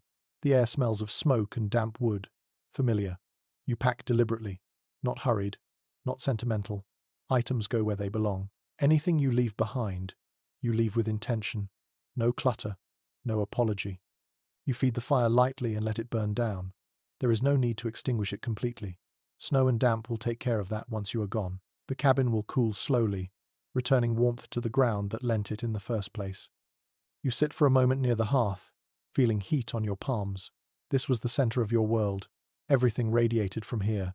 Now, it feels smaller, not because it changed, but because you did. You rise and shoulder your pack. The weight feels manageable, familiar. You move to the door and pause again. hand on the latch. You take one steady breath and step outside. The door closes behind you with a soft sound. Not final, just complete. You walk away at an unhurried pace, choosing a path that avoids deep melt and unstable ground. Each step carries you farther from the routines that sustained you and closer to the uncertainty ahead. This uncertainty feels different now. Not threatening, simply open. You do not look back immediately. You give the cabin time to fade from focus. It deserves that respect. Winter taught you how to stay. Now it teaches you how to leave. The season did not end suddenly. It loosened, gradually, allowing you to adjust without breaking. That feels intentional, even if you know better. You move on with quiet confidence, carrying lessons you did not know you were learning at the time. Balance, patience, attention. These will matter wherever you go next. As the cabin slips from sight behind trees and drifts, you feel no rush of emotion, just steadiness. That, more than anything, tells you how deeply winter shaped you. You continue forward, leaving the wooden cabin to settle, rot, and eventually disappear. Its work is done. Yours continues. You have reached the final phase of the journey. What follows is the 300-word wind-down. As promised, the pace slows here. The voice softens. Nothing more is required of you. You keep walking, but your steps grow lighter, almost automatic, as if the land itself is carrying you forward now. The cold still exists, but it no longer presses so close. It drifts at the edges of awareness, like a memory that has lost its sharpness. Your breathing settles into an easy rhythm. In, out.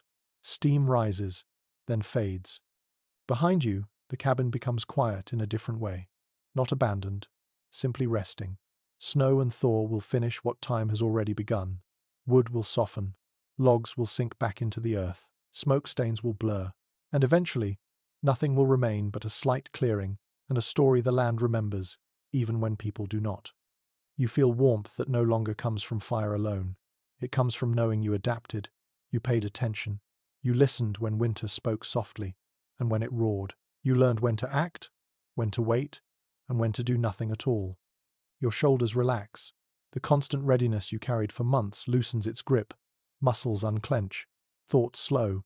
The tight focus that kept you alive gently releases, like a knot untied without force. The sounds around you grow calmer. Snow dripping from branches, water moving beneath ice, a distant bird testing its voice. These sounds no longer demand analysis. They simply exist, and that is enough. You no longer count logs. You no longer measure time by embers or frost lines on the wall. Time opens again, wide and unmarked, and you step into it without fear. As you move forward, the lessons stay with you, quiet and steady, balance over force, consistency over urgency, awareness over struggle. And now, there is nothing left to do. Let your breathing slow. Let the images fade. Let the cold drift away. You are safe. You endured. You may rest. Sweet dreams.